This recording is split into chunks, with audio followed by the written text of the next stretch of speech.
Chapter 201. The next day. A rebuttal article was published by the Assassins Guild, just like how Win had said. The Assassins Guild had narrated the event that happened in the bar, listing numerous testimonies as evidence. In particular, the information news report that they distributed to every corner of Harem emphasized the fact that a news article meant to slander Sol Jihu had already been written before the conflict at the bar even took place. In other words, the influential guild had not only suppressed the commotion, but fanned it considerably to deal a blow to the mastermind behind the scheme.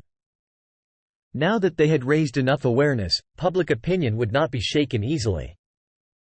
Even if a similar event happened again, the people that remembered this case would not blindly believe the rumors, but be skeptical and think, this again? Through this incident, an invisible barrier was formed around Sol Jihu for a while. Sol Jihu also received news that Seo Yuhui woke up by the time he left the royal palace. Of course, he hadn't forgotten to find King Prihi and General Jan Sanctus to express his gratitude. One thing he didn't quite understand was why Jan Sanctus suddenly started singing about Princess Teresa's greatness or mentioning marriage cases between Earthlings and Paradisians. Prihi strongly suggested that if Sol Jihu wished for it, he would let him borrow a wagon and the royal military band. However, Sol Jihu turned him down. He wanted to quietly return home without causing a commotion. I'm back. You're finally here? The Carpe Diem office was the same as usual. Zhang Maldong must have carefully kept the atmosphere in check, as the once chaotic air had settled down. Seeing Sol Jihu immediately go into his room upon arriving, Zhang Maldong let out a sigh. It's not surprising, I suppose. It was his first time being exposed to this side of paradise. He must be distressed. Zhang Maldong spoke worriedly. As he himself had almost retired from paradise after being unable to endure its hideosity, there was no one who could understand Sol Jihu's current emotions better than Zhang Maldong. But he doesn't look that distressed. Phi Sora shrugged after having a peek inside Sol Jihu's room. Zhang Maldong's eyes widened. Really? Yep. He's just sitting at his desk studying a map. A map? Zhang Maldong narrowed his eyes. Phi Sora commented that she had no clue why he was looking at it before plopping down next to Zhang Maldong. Grandpa, I have something I'm really curious about. Can I ask? What makes you put on such a serious face? It's not like you. Sol Jihu, that person. Does he suffer from multiple personality disorder? Huh? Zhang Maldong stared at her with a face that plainly asked, what bullshit are you spouting all of a sudden? I mean, am I wrong? Pouting, Phi Sora turned to face Sol Jihu's room. She didn't know why, but the image of Sol Jihu sitting straight in a chair and being immersed in the map was clearly engraved in her mind. After thinking carefully about the reason, Phi Sora squeaked in an uncertain voice. He's just so different when he's in paradise compared to when he's on Earth. The second day. Cecilia paid a visit to the Carpe Diem office. Like Chinzia said before, Agnes had come to hand over the 4 men that had provoked them in the bar. Fuck, I've waited for this day to come. Cho Hong spit on her hands and rubbed her palms together while letting out a dark laugh. Hugo was warming himself up, huffing and puffing, while Phi Sora went to make popcorn. Sol Jihu and Zhang Maldong were sitting on the couch watching Agnes, who had visited the office. Noonam. Where are those bastards? Aw, don't keep us waiting and bring them out already. 1. Cho Hong shouted while swinging her thorn of steel. Agnes turned her head around and glanced behind her. And as she did so, the members of Cecilia who were silently waiting outside the door roughly dragged in 4 stark naked men. Splash, splash. A wet sound rang out. Crimson color stained the ground where their forcefully kneeled legs touched. The once delighted Cho Hong suddenly became dazed before scrunching up her face. Agnes Noonam. What's the meaning of this? I mean, what are we supposed to do if you bring them already beaten half to death? Didn't Newnham already vent enough during the war only a little while ago? Monsters and humans are different. Ah, that's just too much. Like Cho Hong said, the conditions of the four were so terrible that one couldn't bear to look at them with open eyes. Dark bruises decorated their faces and body, and the blood flowing out of their severely cracked skin made them look like blood humans. Their joints were creaking, and their limbs were hanging limp as if their bones were all broken. Looking carefully, numerous long thorns could be seen stuck beneath their finger and toenails. They could not be more unsightly. The conditions of the three men that were further behind were a bit better than the one in the front. The man who had directly provoked them had difficulty closing his mouth.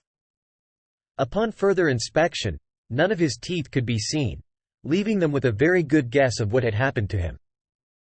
I had no choice. I had to interrogate them. Think about the next person in line a little. They look like they'll die if I graze them. I left an arm intact for you. Agnes raised the man's arm as she spoke. Like she said, only his left arm was relatively intact. Sheesh. Newnham, hold that arm up for a moment. As Cho Hong lifted up her thorn of steel, fear filled the pupils of the four men. Zhang Maldong spoke up. I heard briefly from Lady Chinzia, but do you have anything else that you found out? They've been commissioned by someone. And the person that contacted them seems to only be a middleman. Agnes replied as she loosely raised the man's arm. Zhang Maldong clicked his tongue. So they were only using them as a tail in the first place. What about the Information Guild? We were able to find them faster than we thought, thanks to the cooperation of the triads, but… Anj lifted her glasses. It was only after they retreated. They probably were in the bar, observing the situation and adding onto the article before escaping as soon as the situation went awry. So the bastards who planned, commissioned, and wrote the articles are all different people. Zhang Maldong let out a low laugh. Then, quack! Gah! A dying pig's squeal rang out. Cho Hong had charged forward like lightning and smashed her thorn of steel down on the man's arm. Broken pieces of bone pierced out of the skin, causing blood to explode out of the mangled flesh. The blood that sprayed out covered Agnes' face like freckles. Ah! Akka! Was he screaming or crying? The man made an indiscernible noise and wriggled on the ground. Agnes licked the blood on her lips while staring at him, squirming like a worm. You may do with them as you please. They don't have any more use, so you should at least use them to vent your anger. Pooh! Cho Hong exhaled and raised her arm. Small chunks of flesh drew solid lines of blood, as the mace stuck in the man's arm came ripping out. Cho Hong smacked her lips. Look at this. He looks like he's about to die after just a single hit. Ah! I wanted to hang him like a punching bag and beat him until he died. I needed to train anyways. Hugo grumbled, thinking it was a waste. Then he spoke again, pointing at the four men. Wouldn't it be better to just sell them off? We'd be able to collect some easy money. I know a good brothel district. No. It's better to just kill them. Or we could make an underground fighting arena. We need to leave them with a strong enough trauma for their memories to go out of sync. Then they'll die on Earth too. What about sticking a spear in every single hole in their body? If we pierce the sensitive parts of their body, they'll probably experience excruciating pain before they die. Even Marcel Guionia, who had been quietly standing on the side, participated in the duo's discussion. Every time an opinion was voiced, the three men kneeling in the back trembled. They weren't intimidating them for information. They weren't threatening them either. Not only had they already told them everything they knew, the other side no longer held any expectations from them. They were only growling amongst themselves about how violently they wanted to kill them. They could tell from how nobody had stopped or even opened their mouths when Cho Hong had suddenly pounced on the man earlier, that their deaths were already set in stone. No matter how they looked at it, they had no way to live. Please spare us. At that moment, a man who couldn't stand the terror moved on his knees to grab Cho Hong's leg. "We were wrong. Please forgive us this one time." We were really foolish." It was much too late for please. Of course, the reply that came was a rough kick. "Don't whine and fuck off. Stop pestering me, useless tales." Pak. Cho Hong heavily kicked the one that begged and turned around to look at Sol Ji-hoo. "Hey! What now? What do you want to do, huh?" Sol Ji-hoo was intently staring at the man who was rolling on the ground and the three men behind him. His 9 eyes were active. He had seen their status windows and respective colors, and had just finished watching the vision 9 eyes showed him. Sol Ji-hoo calmly spoke. "Cho Hong." "Yeah?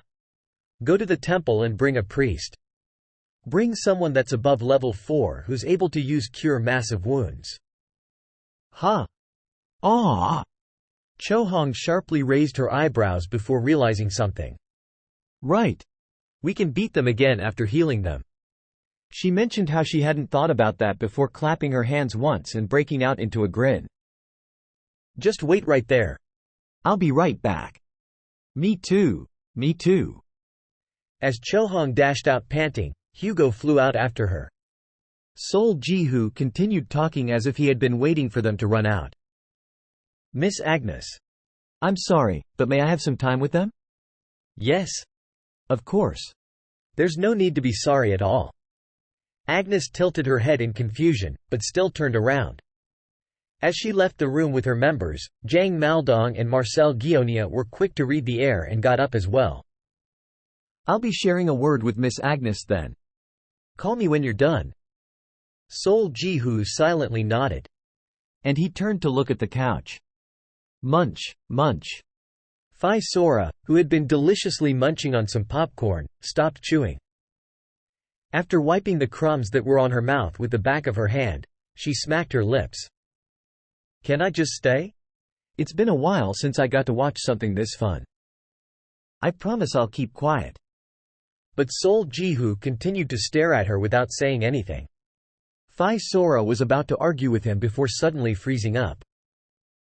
She had seen a blue, ghastly glint flash in the young man's clear pupils. It was only for an instant, but it caused a chill to run down her back. As a result, Phi Sora too got up and cautiously snuck out of her seat. And as the 4 men were suddenly left alone with Sol Ji-hoo, a heavy atmosphere descended.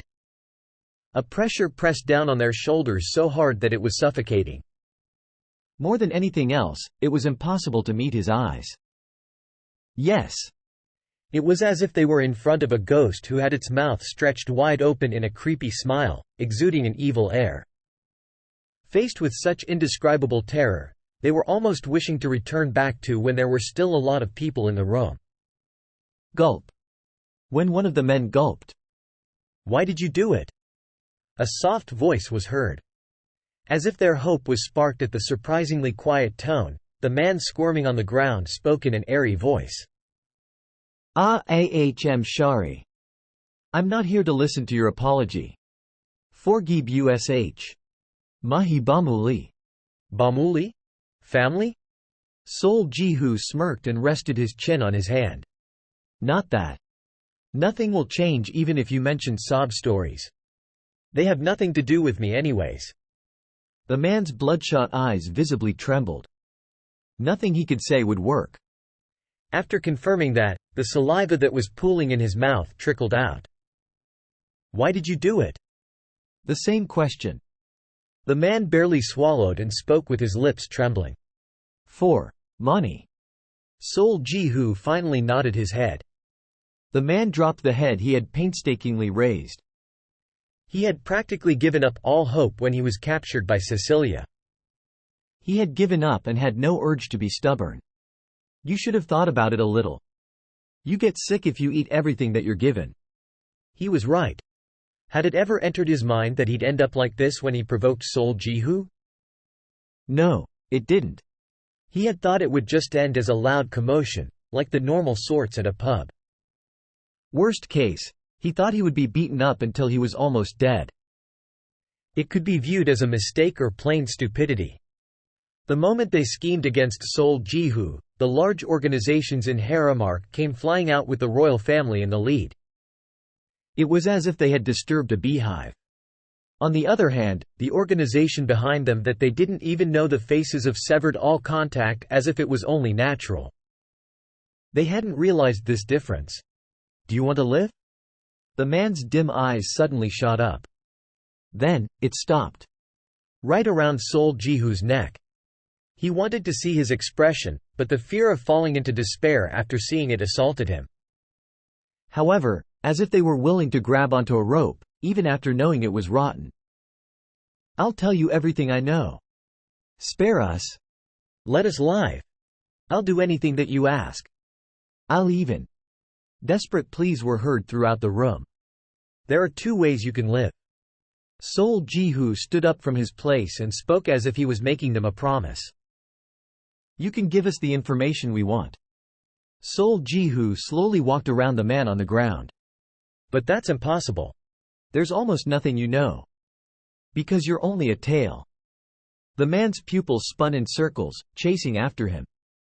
Or, you do something that helps us. Sol Jihu stopped in his steps. What's your name? It was a sudden question. But the man, whose mind was overtaken by fear, replied instinctively. Pabuobihi. Pavlovici.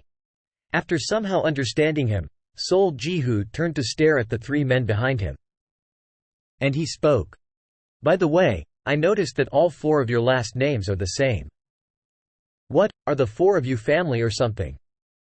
At that moment, the 4 men froze. Not that they were particularly doing anything in the first place. Only, they completely stopped moving while kneeling on the floor. How? They had revealed their status windows after being unable to endure Cecilia's torture, but they had only showed them their affiliation and occupation, not their names. Agnes hadn't bothered with such a detail as she didn't place much importance in finding out the names of some thugs that were about to die. The important question was how this demon had come to know the secret that they had not revealed to anyone ever since they entered paradise, with the exception of their inviter and the guide. Place of entry, Area 2. Country of origin, Russia. Date of entry, last March. All 4 of you are red marks. Information poured out of Sol Jihu's mouth. Without knowing the existence of his 9 eyes, Pavlovici could only be bewildered. The startled men secretly turned to look at each other. Confirming that the group started to waver, Sol Jihu slowly crossed his arms and sat back down on the couch. I told you, I know more about this case than all of you combined. My inviter has quite the information network. I'm sure you've heard of Miss Foxy? It was a lie. He had not spoken with Kim Hannah lately. Rather, she could not be reached at all. But the truth was not important. Only whether the enemy believed it or not, was. Also, Kim Hannah's infamous reputation as a crook was more than enough to make it believable. However, it was an unexpected sight to suddenly see all 4 of them glow blue. Choice of destiny. His vision had shown him exactly what future the men had in store for them. Here, Sol Jihu could make a choice, whether he would change the destinies of the 4 men or just leave them be. Sol Jihu made a decision. If they were going to die anyways, he would at least try to make use of them. It's a waste to kill them just to vent. Since he saw their hearts wavering, it was now time to stab. Gambling with other people's money was always the easiest. It didn't matter if he lost. But if he won, it was free profit. A crafty glint flashed in his eyes. Reviewing the vision he had watched once again, Sol Jihu opened his mouth while making a solemn expression. 1. Chohong referring to Agnes as Nunam, instead of Uni, the former being man right pointing arrow older woman, the latter being woman right pointing arrow older woman, emphasizes Chohong's tomboyishness. Chapter 202. About 170 centimeters tall. Sol Jihu continued with a clear voice. Face covered with a black veil, wearing a black patternless top and bottom. Body on the slimmer side, and what else? Oh yeah! This person is a woman, judging by the length of her hair and her curves. Sol Ji-hoo put what he saw in the vision into words, but made it sound like it was something he heard from Miss Foxy. And also, Sol Ji-hoo didn't miss a glint of surprise flashing across Pavlovici's face. A palm-sized purple snake tattoo on her neck. Pavlovici's eyes widened slightly. Sol Ji-hoo rested his chin on the back of his palm and asked, "You know her, right?" He couldn't jump to any conclusion yet. It doesn't matter. But he could always just make up a good excuse. Basically, all he was trying to do right now was probe the man. The vision Sol Ji-hoo saw was this: the 4 people in front of him were lying dead in an alleyway, and not a single one of them had shown him a different vision. Meaning, these 4 would meet the same fate. Another thing to note was that all 4 would be killed by the mysterious female earthling he just described. She was so scrupulous that she even had her face covered in his vision, but the scene of Pavlovici with a hole in his chest glaring at her until he died was still vivid in Sol Ji-hoo's mind. Pavlovici seemed to be shaking in resentment and injustice as well. How? Perhaps because of how shocked he was, he acknowledged that he knew her. Sol Ji-hoo considered selling Kim Hana again, then grinned. Sometimes, silence was more effective than words. A short silence flowed before Sol Ji-hoo finally spoke. "You said you told us everything. Were you lying?" "We told you everything." The man kneeling furthest back shouted. Judging by his face, he seemed to be the youngest sibling of the Alexei brothers. He was only 20 according to his status window. Pavlovici darted a quick glance at him, but he seemed to have already made up his mind. "The reason we didn't mention that woman was because we weren't sure she was related to the work we received." "That woman?" "Yes. We met her when we got our first mission, but it was just once.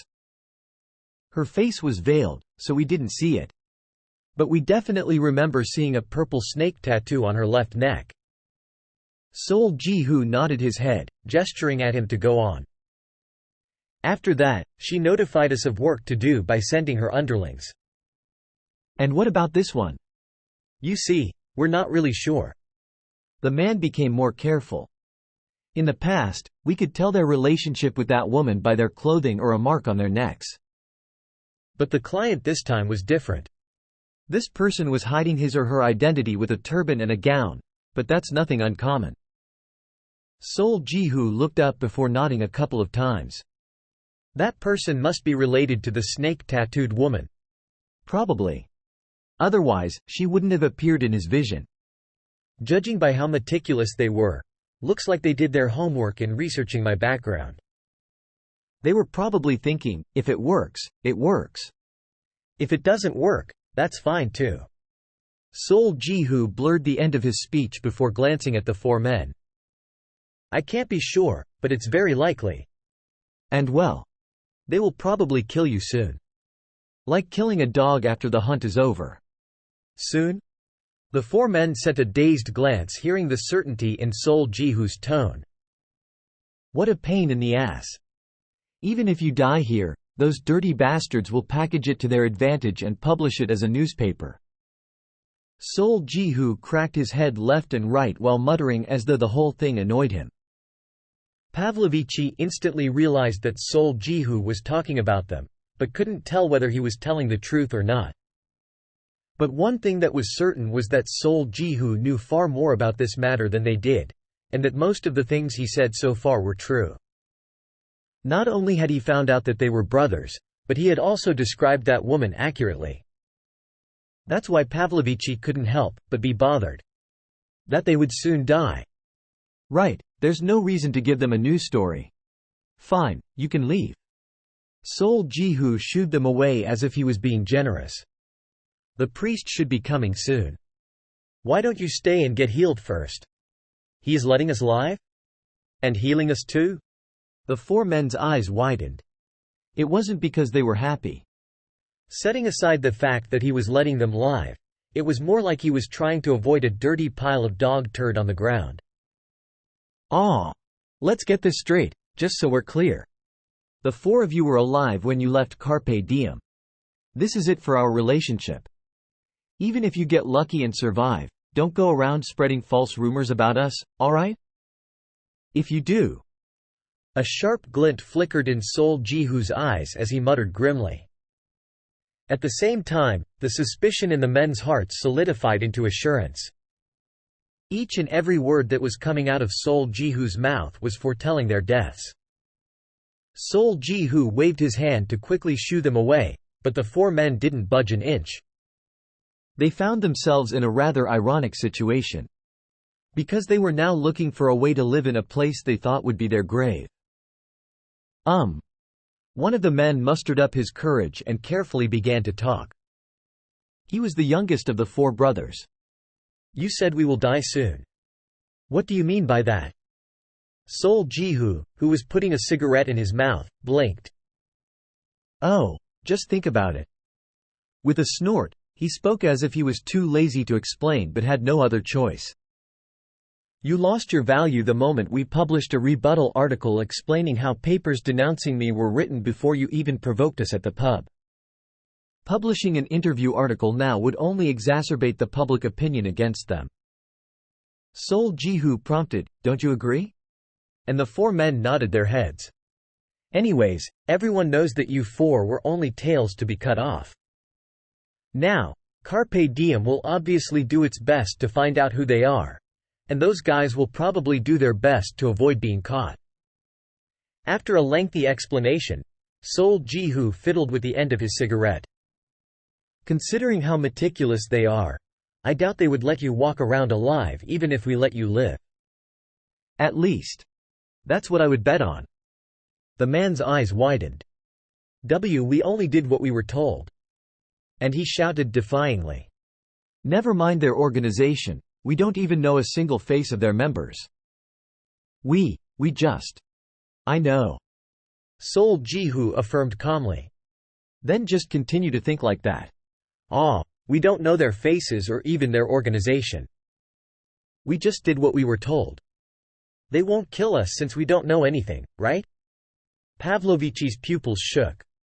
"But consider this. They can kill you and mutilate your body, then throw out a story with a headline that reads, 'Did Carpe Diem have to go this far?'" The more Sol Jihu talked, the more their faces contorted. "You're free to imagine, but let me give you a word of advice. From now on, don't stay together with just the four of you and join an organization to rely on. Though I don't know if the Harem royal family, Sicilia, the Triads, the Assassination Union, or the other large-scale organizations would be willing to accept you." Sol Jihu took his eyes off them and lit his cigarette as if he really was done with them. However, the four men still refused to move an inch. "What?" Sol Jihu smirked. "You want to live?" The brothers, who were staring at each other worriedly, turned their gazes to Sol Jihu. "Unfortunately, my answer won't change. There are two ways for you to survive, but neither of them is of any interest to me." At that moment, Pavlovichi, who was laying sprawled on the floor, groaned loudly. Furrowing his brows and sweating profusely, he brought himself onto his knees with great difficulty. His broken arms still hanging limp, he pleaded, "Please, HWEP us." His words were more intelligible than before. "Help you? Why not just run to Earth?" "Ewarth ishant swafe asher." Pavlovichi shook his head with much trouble. "We arranged by Sowi. We'll do ash you shay. Please HWEP us." Thud. He smashed his head onto the ground. "Please. We'll pay way back this debt BWIG. Please, we'll pay back this debt big." Sol Jihu liked the sound of that. They weren't saying they would pledge their loyalty, but that they would pay it back in equivalent value if he let them live. This was something that aligned with Sol Jihu's principle. And in truth, it was what he was waiting for as well. I don't know." But Sol Jihu didn't take the chance immediately. Not only were words easy to say and hard to carry out, but the brothers shouldn't have erased the doubt inside them completely. People like them, they wouldn't truly understand something until they experienced it themselves. I say all this, but it probably doesn't feel real to you yet. Pavlovich flinched. He raised his upper body once again. So let's do this. With a grin, Sol Jihu called Marcel Guionia. After the Archer of Steel walked in, Sol Jihu whispered something into his ear. Yes, okay, got it.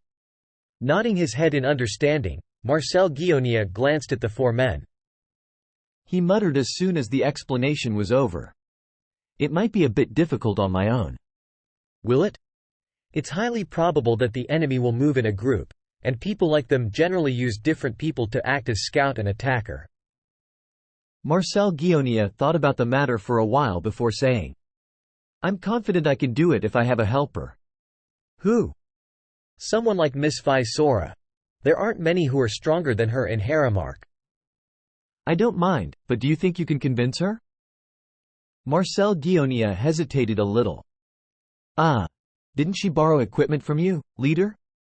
If you tell her you'll extend the lending period a bit, I'm sure she'll agree even if she grumbles. Seeing the ash-gray-haired archer tighten his grip on his own white bow, Sol Jihu gave an insipid smile. All right, if you can succeed, I'll let you hold onto that bow for a long time. Marcel Guionia's eyes sparkled instantly. I'll see to it that it is a success. As for Miss Vi Sora, I'll talk to her before night falls. Thanks. Marcel Guionia then left the office, saying he needed to go shopping for the mission. There. I just gave you a safety device. Sol Jihu got up slowly and put his hand in his pocket. He tossed the round object he grabbed, and an orb rolled to Pavlovich's knees. You can use that communication crystal to call me. Should I try predicting the future? Sol Jihu spoke playfully on purpose. Mr. Pavlovichi, you and your brothers will soon encounter a situation where you will have to make a choice. Whether to change their destiny or accept their fate. If you want to live, you'll know what choice to make. Speaking with a clear, silvery voice, Sol Jihu turned around. That's it then. We'll continue next time we meet. He was clearly chasing them out. He didn't even look at them, as if it didn't matter whether the brothers took the communication crystal or not. Pavlovich's gaze slowly fell on the orb in front of him. Soon. Bo. Pavlovichi lowered his head before tightly holding onto the blood-stained crystal.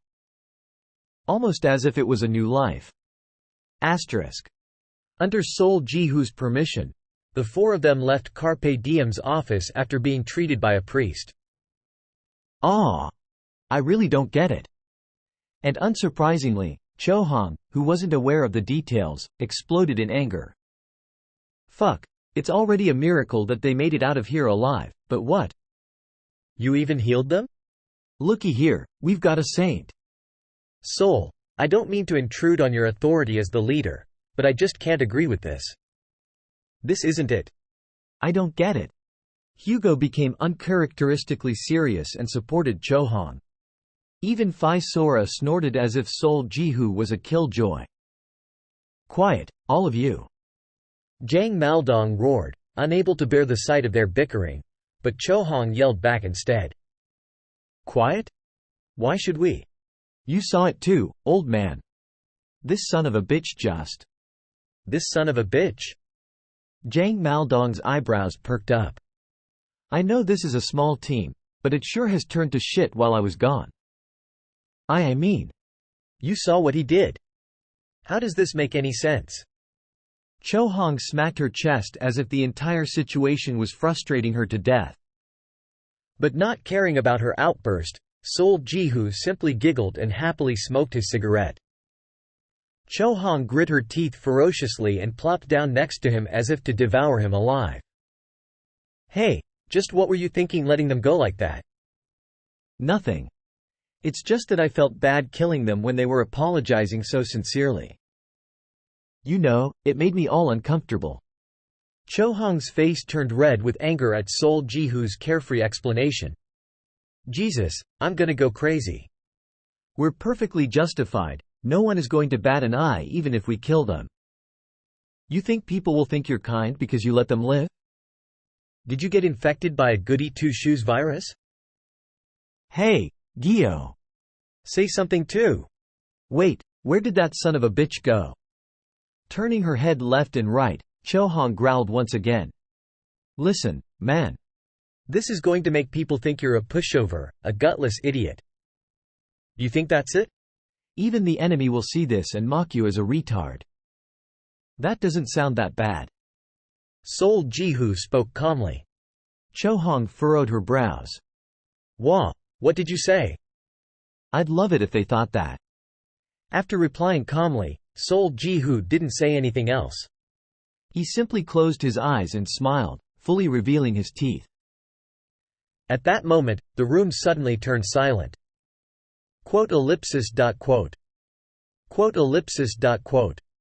When a stifling silence suddenly fell in the once clamorous office. Sol Jihu opened his eyes and looked around. Everyone was staring at him. Just like when he refused to return to Earth after being discharged from the temple, their eyes were calling him out for acting strange. What? Why? When Sol Jihu made a confused expression, Chohong slowly closed her eyes and then opened them back up. Hey, did you just? I'll take my leave. At that moment, Agnes got up from the couch. I'll see you off. Normally, she would have said it was fine or that he didn't need to. But this time, she didn't say anything. The moment he walked out the door, he could hear Phi Sora shout, "See! I told you that guy has a split personality." What the hell is she on about? Sol Jihu closed the door while grumbling. Then, just as he was about to say something to Agnes. Close your mouth. A cold voice rang out. Sol Jihu's eyes widened slightly. Was she mad because he released the Alexei brothers she worked so hard to capture? Naturally, that was the first thing he thought of. But Agnes was only now starting. Drop your head a little and loosen your pupils too. Try to remain as expressionless as possible. The odd pressure behind her words forced Sol Jihu to follow her demand. Agnes then turned back to Sol Jihu and smiled lightly. That's better. From now on, wear that face when you're talking about something that you can't tell others about. What did that mean?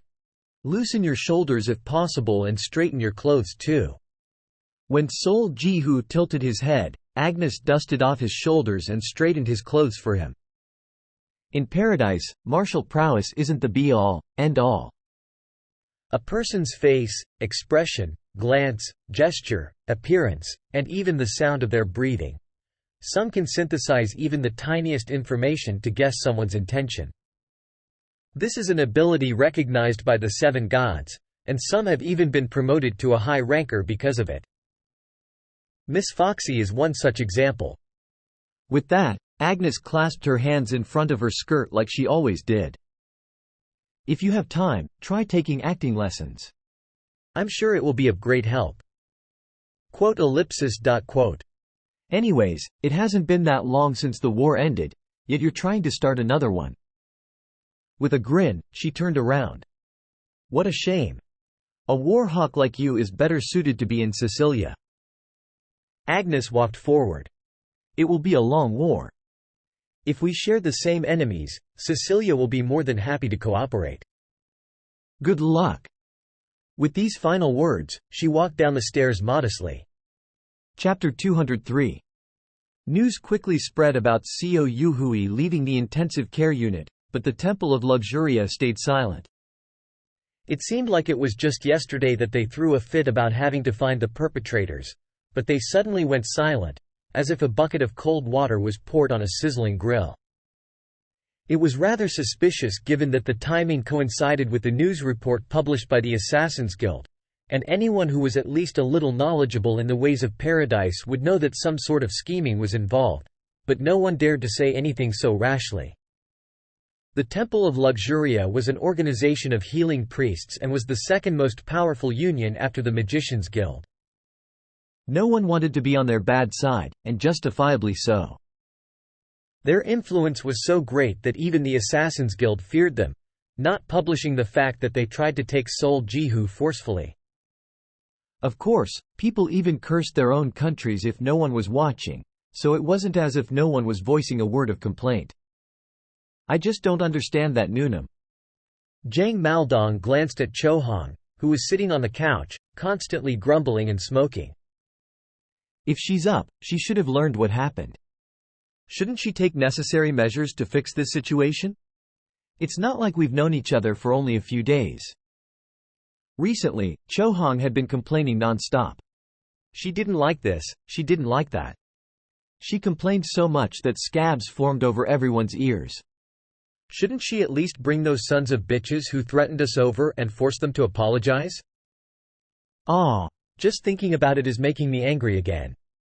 Jang Maldong snorted. A class that was treated like nobles along with the magicians, apologizing? There wasn't a rule saying they couldn't. Even priests specializing in healing would have to bow their heads to some people.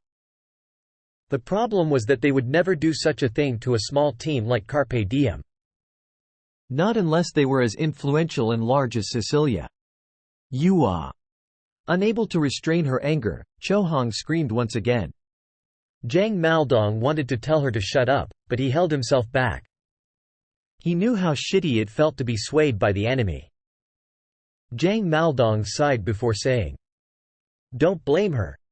She won't be able to do anything even if she wanted to." What does that mean? She's the executor of lust. Isn't she this in the Temple of Luxuria? Cho Hong raised her thumb and rebutted, and Jang Maldong shook his head gravely. She used to be. Didn't she return during the war? To be precise, she retracted her withdrawal. She didn't regain all of the influence she had when she was in her prime. In the first place, she let go of all those things when she retired. He didn't finish saying, it would be hard to regain the authority she gave up. But Cho Hong understood what he meant and scratched her head. What a shame for someone whose name is a legend in itself. Well, given her name value, it isn't as if she lost all of her supporters. But her ability as an executor has been sealed, and she can't use any of her skills as a unique rancor priest, so she's the perfect target for the people who are only seeking benefits. Geez, what a mess they are. When Jang Maldong smiled bitterly, Cho Hong smacked her lips. In truth, Cho Hong knew what situation Seo Yuhui was in and even empathized with her to a certain extent.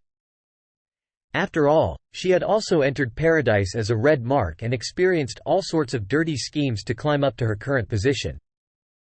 There were times she had to say thanks when she should have been thanked, and there were likewise times she had to apologize when she should have received an apology.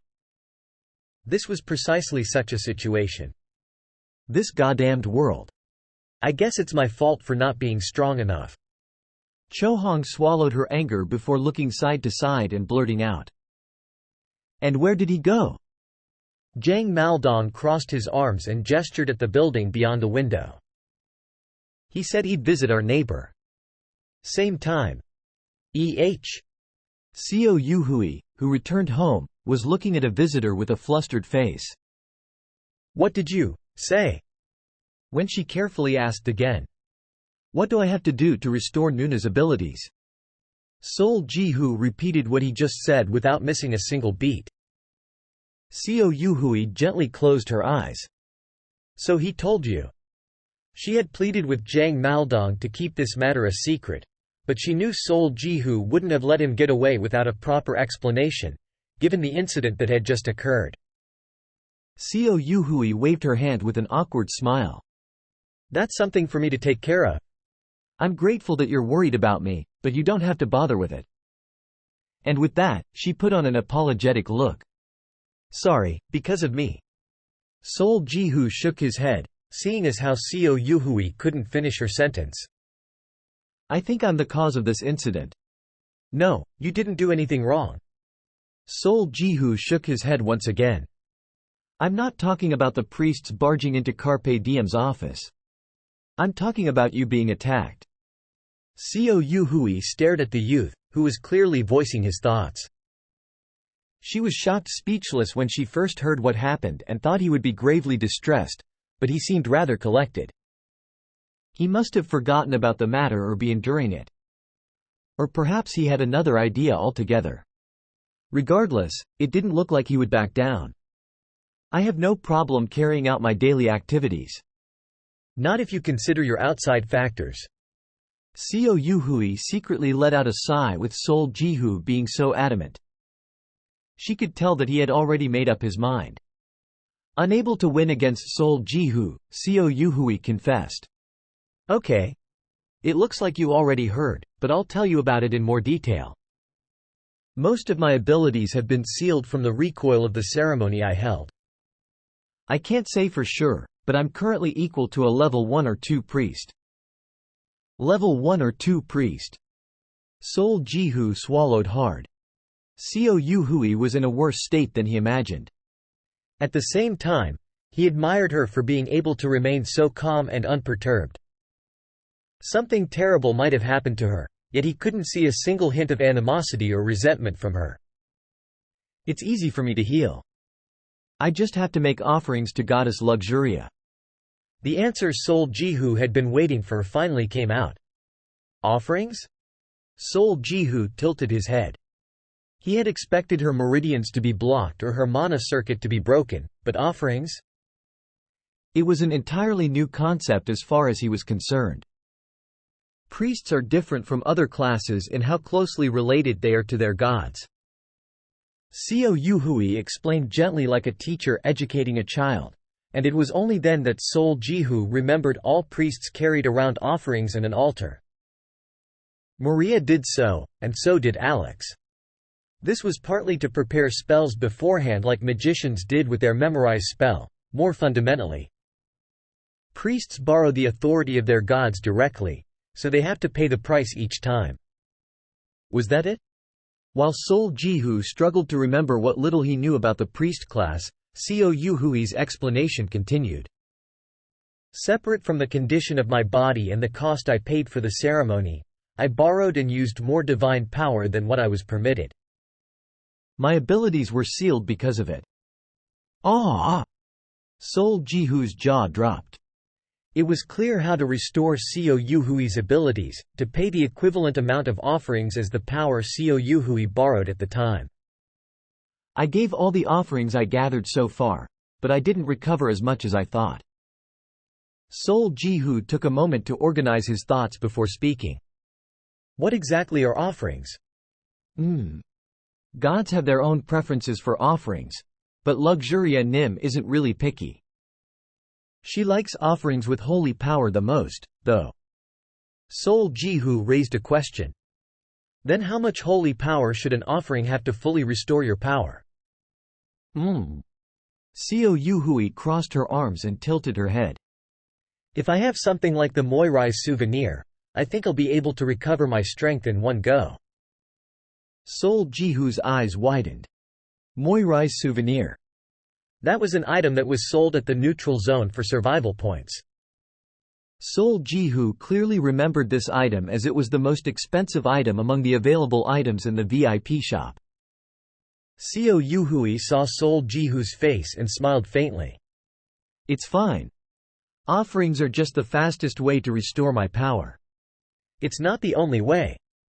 Though it will take more time, I can also recover by going to the temple and praying. Sol Jihu made up his mind when he heard this comment from Seo Yuhui. With this incident, he saw the dark side of paradise clearly and learned many things. Not all humans were on the same side.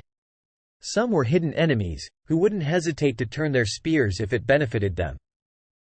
In other words, he couldn't guarantee that it would be safe to remain on the human side. Even the Temple of Luxuria could be compromised. Because of this, Sol Jihu spoke up. I have a request for you, Nuna. What is it? What was making him so serious? Seo Yuhui blinked her eyes curiously. You said you can recover your strength by going to the temple and praying, but I don't think that's a good choice. Of course, I'm sure you have your own thoughts about this issue, and I'm sure you have many supporters as well. But I can't help but think that going to the Temple of Luxuria will be like marching into enemy territory. You might get attacked again soon. Seo Yuhui neither confirmed nor denied Sol Jihu's suspicion. Sol Jihu took her silence as a sign of agreement. I'll be straight. Won't you team up with Carpe Diem for a while? Seo Yuhui's eyes widened. It seemed this was completely out of her expectations. The Iron Wall. Sol Jihu knew what Seo Yuhui was called in paradise. He quickly added, so that she wouldn't misunderstand. I don't mean to pressure you or force you in any way. I won't mention it again if you say no. Wait. I won't really be of any help right now. I'm not expecting any. I'm not trying to recruit you. Just think of Carpe Diem as a place to rest while you recover. Sol Jihu paused for a moment before continuing softly. It's just.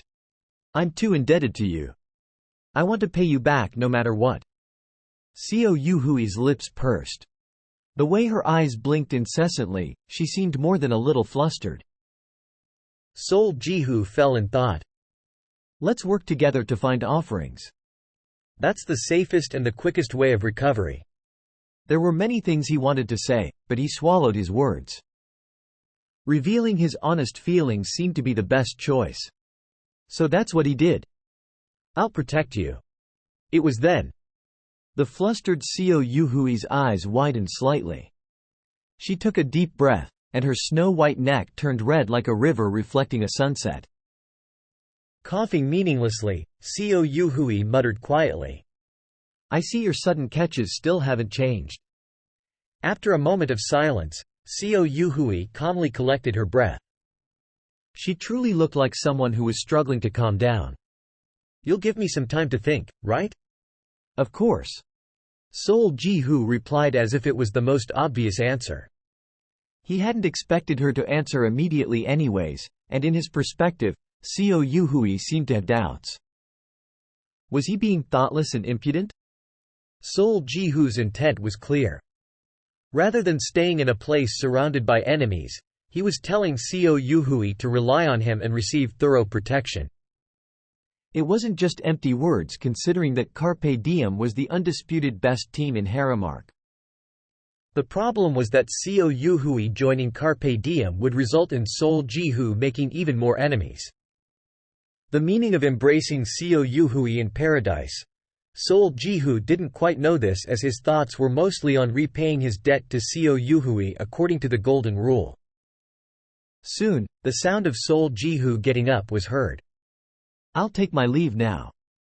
Seo Yuhui opened her eyes in a fluster. Huh? Ah, you're leaving?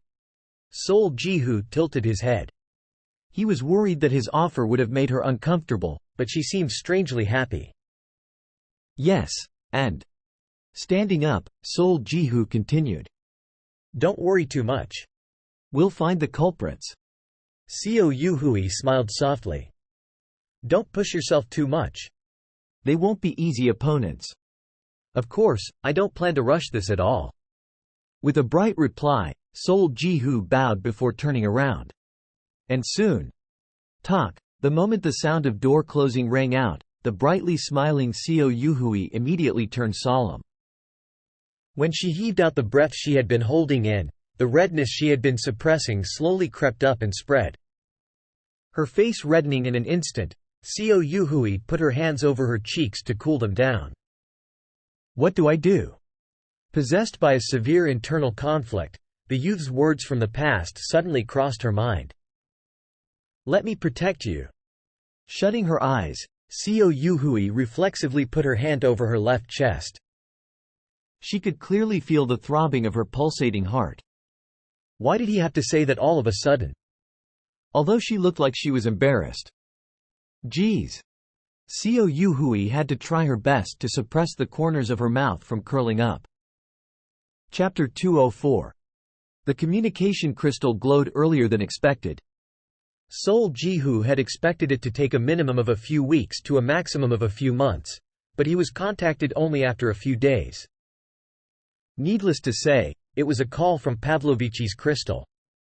Sol Ji-hoo placed his hand on the crystal and let some mana flow into it. "It's me." As soon as the crystal lit up, a familiar voice rang out. Because it was the middle of the night, the crystal was filled with darkness, but he could tell the caller was Phi Sora just from her voice. Phi Sora calling him from the crystal he had given to Pavlovici meant, "There must have been an attack." "Yep. You should set up a tent and a crystal ball." Phi Sora giggled. Seeing as how she was laughing, she must have accomplished her mission without a hitch. Thinking so, Sol Ji-hoo's voice became lighter. "I'm glad you're okay." "Why?" "They weren't even enough for a warm-up." "Well, they were more than enough to kill these 4, but they were nothing in front of me." Phi Sora boasted proudly. "What about Mr. Marcel Guionia? I think I heard him say he was going to catch the guys keeping watch." "Ah, wait a moment. He's coming over now." The dark environment displayed through the crystal slightly shifted. "Yes, leader." Marcel Guionea's voice was so calm that it was hard to believe he was in combat just a moment ago. "Reporting. 12 combat members and 4 sentries. A total of 16 men in the ambush squad. Of these, 10 people in the combat team were killed while the remaining 6 have been captured." "You've killed quite a few." Marcel Guionea clicked his tongue. There was no choice. Not only did Miss Phi Sora not restrain herself, one of the 4 men got hurt, raising a lot of commotion. "Why are you using me as an excuse?" Phi Sora's disgruntled voice rang out. Sol Ji-hoo quickly opened his mouth. "I'll head over right now. I don't think you need to come." "Huh? Why?" There was a face I recognized. Marcel Guionea quietly continued. "I interrogated one of the sentries on my way back. They're ruffians that wander around the backstreets of Harem. They live by what they earn day by day. Then, it's the same method as before. They commissioned this work without revealing their identities, making it no risk even if they fail. If I may speak my opinion, they may just be trying to test the waters." "Were they suspicious that we let the 4 walk away alive?" Sol Ji-hoo's eyes narrowed. "Can you show me the face of any one of them?" "Of course." Marcel Guionea obediently complied to Sol Ji-hoo's troublesome request. After seeing the captured men for himself, Sol Ji-hoo became certain. It's different. The scene was different than what he had seen in the vision. And there weren't just 1 or 2 differences. The assailants were all male. There wasn't a single woman seen in the team. Also, a purple snake tattoo could not be found on any of their necks. "What should we do with them?" "Kill them all." Right after saying that, Sol Ji-hoo was surprised at himself for having given such a command. Telling him to kill them came out too easily. He suddenly thought about whether to use the 6 captives like he did with Pavlovici. No. But as soon as he asked himself, what happens to them on Earth if I kill them in paradise? He realized it was a silly compassion and decided to harden his heart. He had already murdered people. And above all, it was a dog-eat-dog world. Sol Ji-hoo did not withdraw his command and asked to talk to Pavlovici instead. Yes. A low but clearly trembling voice rang out. It sounded like he was in a daze. "I won't speak long." Sol Ji-hoo asked in a tone that told him he expected an immediate decision. "What do you plan to do?" A reply did not come right away. But as if he had somewhat come to his senses while Sol Ji-hoo was talking with Phi Sora and Marcel Guionea, Pavlovici replied quickly. "What? What do we need to do?" Heavy breathing flowed out as if he had only started to breathe again now.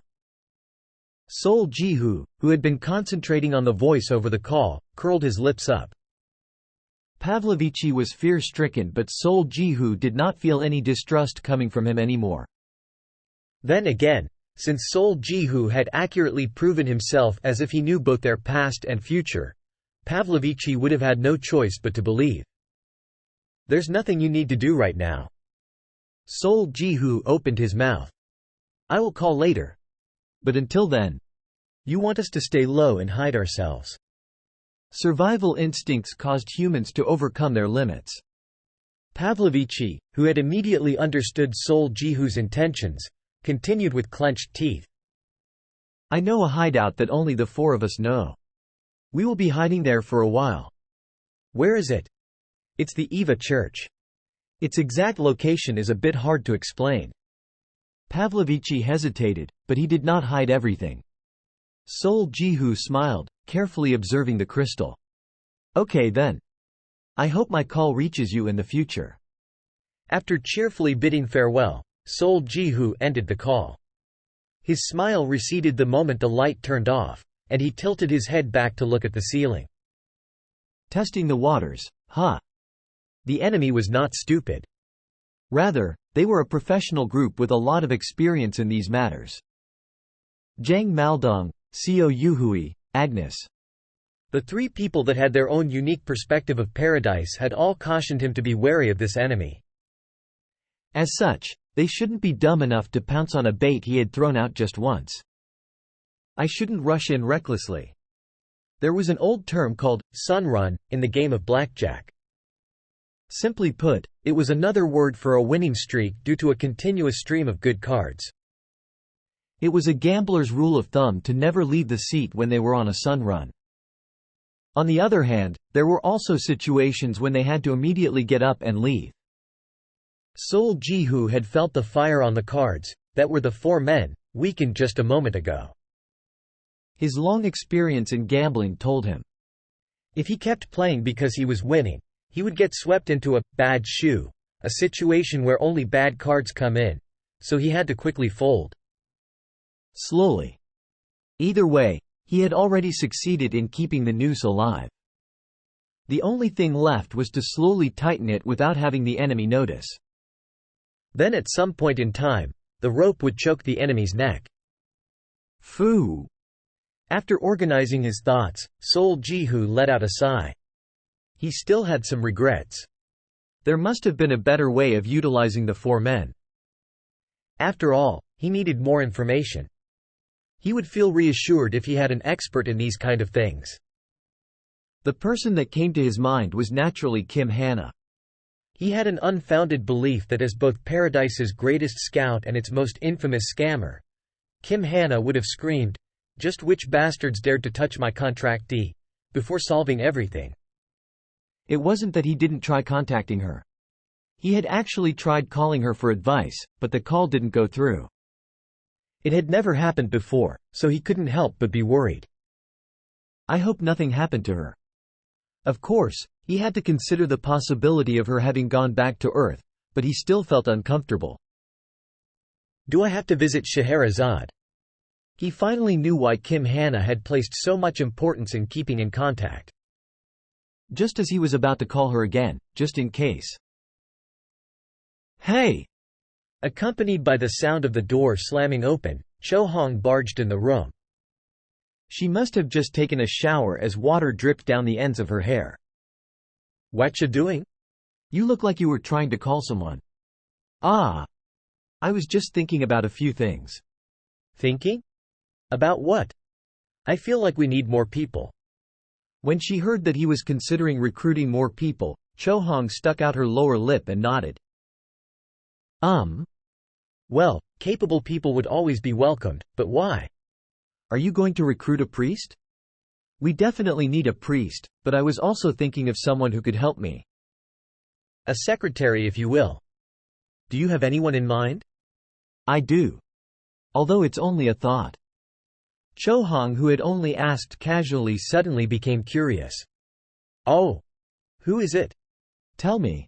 I want to know. Well. Yuhui Nuna would be perfect as a priest. Cho Hong's face hardened at that moment. And I was thinking Kim Hannah would be good as a secretary. She knitted her eyebrows as if she was saying, "What kind of dog-eating grass nonsense are you spouting? Why are you staring at me like that? Hey! You're not serious, right? You're just joking, right? I'm serious. Why? Can't I recruit them?" Sol Jihu asked her with a serious face. Cho Hong carefully stared at his face for a while before suddenly roaring with laughter. Puh-ha-hi-hi-ha. Sol Ji-hoo dumbly looked at Cho-hong, who was grabbing her stomach, dying of laughter. Wow! Just Wow! After a good laugh, Cho-hong took deep breaths while wiping off tears from her eyes. I haven't laughed like this in so long. They say that stupid people are the funniest when they're serious. I don't understand why you're laughing. Well, would you look at yourself? Hey, being overly serious is an illness, you know? Or what? Do you have narcissism? Look here. Even if we're Haremark's greatest team, those people are surrounded by high rankers. Again. Peeved. Cho-hong barely stifled her laughter and slapped Sol Ji-hoo's shoulders. I wasn't going to laugh if it had been someone like Kazuki, but what? The daughter of Luxuria would be perfect? Miss Foxy would be good? I can't even, pf fa ha ha ha. She couldn't hold back anymore and laughed her head off. Those two have reached the pinnacle of their respective fields, but here you are trying to recruit them into our team. Go drink some cold water and come back to your senses, you bastard. Sol Ji-hoo got angry hearing Cho-hong repeatedly tell him to stop dreaming. Who says they won't come? Ooh. Really? Well, it's good to dream big. Chung Cho-hong. Sol Ji-hoo's eyes became serious. Just what do you plan to do if I actually go and manage to recruit them? Oh. Cho-hong made an expression that said, "Will you look at this?" and snickered. Ha! Hey! If you manage to bring in even one of those two, then I'll serve you as my hung for the rest of my life. No, really. I'll call you hung whenever I see you. Sol Ji-hoo clenched his teeth seeing Cho-hong act cheeky. I wouldn't be your hung, but your oppa. Sure, tilde, whether it's hung tilde or oppa tilde, I'll be very tilde polite and well-mannered. So go ahead and recruit them first. Sol Ji-hoo ground his teeth. Don't you dare forget what you said just now. Cho-hong raised both her hands and nodded her head. Yes, tilde, although I currently serve Ira, as a former priest, I vow upon my divine powers with Nvidia as my witness. Are you happy now? A vow with divine power on the line. A glint flashed past Sol Ji-hoo's two eyes. Good. Now let's see how things turn out. You cute little punk. Still unable to come out of your rose-colored dream. Lightly pinching Sol Ji-hoo's cheek, Cho-hong giggled before turning around. She plopped herself down on his bed and suddenly asked a question she had just thought of. Hey, assuming that you somehow managed to bring them, what are you planning on making me call you? Sol Ji-hoo, who had been grumbling to himself, placed a cigarette in his mouth before glancing sideways. And he replied, Hubby. Cho-hong's face was replaced with a dumbfounded look. Sol Ji-hoo smirked. You think that's all? The next day will be, my love. The day after that will be, dear. And the day after that will be, darling. Keep dreaming. How do you make this Chung Cho-hong nim? HMPH. Why don't you just go and make me call you, dear husband, huh? How about, master? Or. Sol Ji-hoo quickly ducked in the middle of speaking. It was because a pillow had come flying at him out of the blue, breaking the sound barrier. You sure dream big, huh? Ya bastard. Dreams become reality, don't you know? In that deep night. Whatever, say that after you bring them. I will. The voices of a man and a woman roaring at each other were heard in a room of the Carpe Diem office for a long time. Chapter 205. Weighing the importance of things, it meant to distinguish between what was important and what wasn't, and to get one's priorities straight. In truth, what Sol Ji-hoo wanted to do the most was train. As he had just advanced to level 5, he wanted to quickly learn the skills befitting a high ranker. He also wanted to reharmonize his mind, body, and technique, which hadn't made any progress in a while. But there was something that was even more important: to transform Carpe Diem from a team to an organization. To do this, he had to move to Eva, where he promised to meet Hao Win, but Zhang Maldong had placed 3 conditions he had to fulfill before then. Since he had already won over an influential organization, that condition was fulfilled. Zhang Maldong telling Sol Jihu to organize the team before spreading Carpe Diem's influence meant to have a solid foundation and wasn't anything too difficult. But Sol Jihu had no choice but to accept the cold reality at the condition of acquiring enough funding for expansion. In truth, Sol Jihu had never been short of money ever since his arrival in Paradise. Well, except for when he was trying to recruit the Yi siblings. He had amassed quite a wealth, but it was a different story if the talk wasn't at an individual scale, but at an organizational one. Zhang Maldong had once criticized Earthlings for playing real estate in Paradise. Meaning, land trade was just as popular here as on Earth.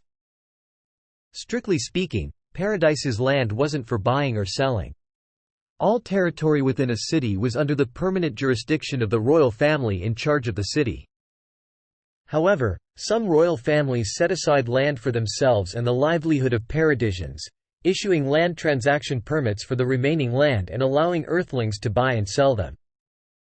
While the permit only gave Earthlings partial rights to the land, these rights also included the right to construct buildings. In other words, the royal families only traded the right to the ownership of land, with Earthlings having the right to the buildings built on top of them. This wouldn't be such a bad thing if not for the rich and powerful having total control over Paradise. The influential organizations of each city acquired large regions of land from the royal families and made money by reselling these to other Earthlings. That was why concepts such as building for sale and monthly rent existed in Paradise. The royal families were rather speechless as they witnessed these events. They had signed a long-term lease for the land for reasonable prices, but buyers of the land were having a blast playing with money. Of course, this was yet another problem of the Earthlings. If only we could just chase them all out. In any case, the need for money was unchanged, so Sol Jihu racked his brains for a long time. I still have the golden eggs, so we should be good for now. No, monthly rent is a no-go. Renting a building and paying a monthly amount for its use could be doable for a few months, but they would quickly run into a wall. In reality, Sol Jihu was troubled by the fact that it was hard to liquidate most of the valuable items he possessed. The cleanest method was directly trading with the royal family's administration to receive a long-term lease and construct a building themselves. The problem was that the price of land wasn't cheap, and the added price of erecting a building easily pushed the total cost into billions. I should have said yes when he said he'd help. Sol Jihu now regretted declining Hao Win's offer to help them move. He had spoken with courage, wanting to do this himself, but he now realized it was nothing more than bravado. Should I look for a place on the outskirts of the city? Sol Jihu's worry deepened. Floan was the first one to notice Sol Jihu's worries. Recently, she had been spending most of her time next to Sol Jihu. To be precise, she was spending more and more of her time in the pendant. Although she merrily wandered about when she was first released, there wasn't much to see within a limited space.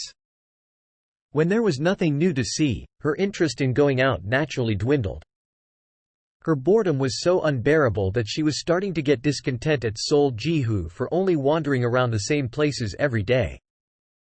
But because Sol Jihu's mood was almost permanently downcast, she found it nigh impossible to express her dissatisfaction. She could see at a glance that his face was wrought with worry. Even today, he had spent quite a bit of time standing in front of the plaza's notice board, sighing his heart out. He then returned home before clutching his head and rolling around on his bed grunting. Eventually, Floan asked, unable to bear seeing him so distressed.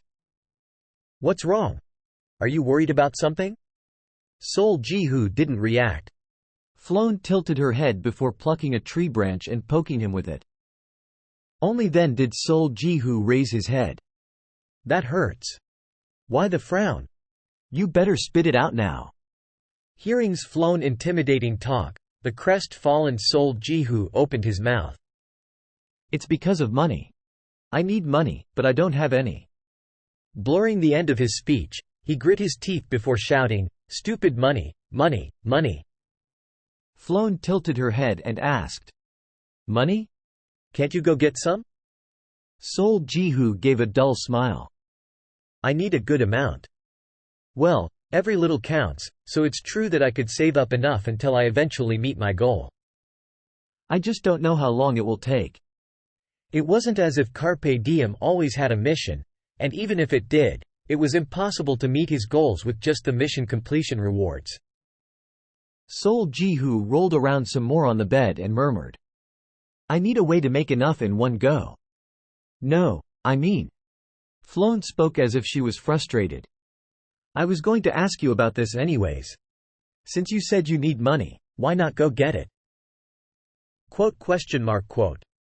Noticing that something was up, a question mark popped up Sol Jihu's head. Floan pointed at the pendant. This.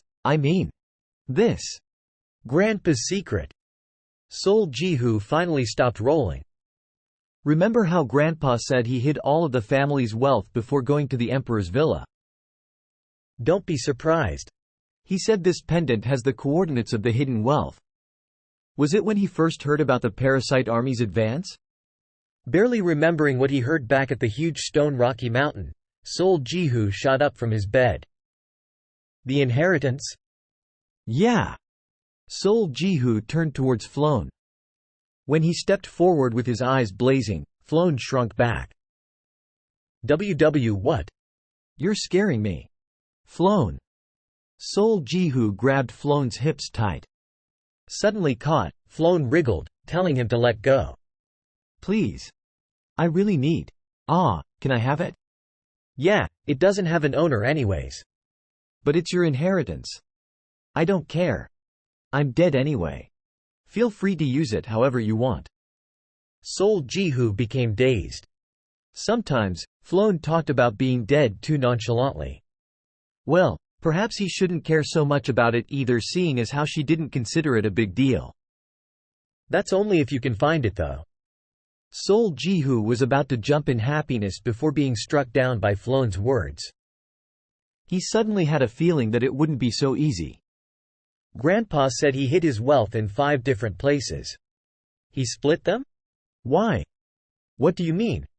What idiot hides all their wealth in one place? When Floan asked back, Sol Jihu became speechless. Grandpa was super careful, you know? Even that greedy emperor gave up trying to find these places. Right, they were talking about the wealth of the entire Rothschild family. Since the Rothschilds were famous for their immense wealth, Sol Jihu could only imagine how much Floan's grandfather had hidden away. He said he separated them by type. HNNG. Groaning like a puppy, Floan escaped Sol Jihu's hands and flew towards the wall. There was a huge map hanging there. "The first place is here." Quickly rushing forward and checking the map, Sol Jihu's expression sank. This was because Floan's index finger was pointing at the heart of the empire. "Didn't you say he hid them outside the empire?" "You know what they say, it's hard to see what's right beneath your nose." Sol Jihu smacked his lips. "That place is a bit. The parasite queen is there. If we go, I can promise you we'll be dead before we even get there." "Absolutely." "Really? What a shame. Important documents and account records are buried there." Floan muttered in disappointment, but Sol Jihu's expression became a bit brighter. Of course, he wouldn't know their real value until he saw them, but these documents didn't sound so important to him now. After all, it wasn't as if he was going to live in the empire. Then the next one is. Floan's finger slid down the map. Sol Jihu clasped his hands and prayed earnestly. Please don't let it be in the parasite's territory. However, Floan's index finger pointed at the parasite's territory again. Although they were no longer in the territory of the old empire, it was a rear area that was far apart from the human territory. This is where antiques and offerings are buried. Sol Jihu's eyes shot open. Offerings? Your grandfather kept offerings separately as well? Of course. The Rothschild family served the goddess of chastity, Castitas, of the seven virtues. We were in charge of holding ceremonies every season. Then the quality of those offerings must be amazing. That goes without saying. The goddess of chastity really liked items with holy power, so I remember Grandpa always making special requests for them from the temple. Sol Jihu swallowed hard. This place was in a different situation than the first place, and the inheritance buried there was difficult to give up. Although it being inside the parasite's territory still weighed on his mind, it wasn't as if there wasn't a way around it. Since paradise was round, couldn't he get there in a roundabout way somehow? Oh, and this is where gold, silver, and other treasures are buried. Sol Jihu paused his train of thought and looked at the map again. This place was also in the parasite's territory, but it was still the frontier area.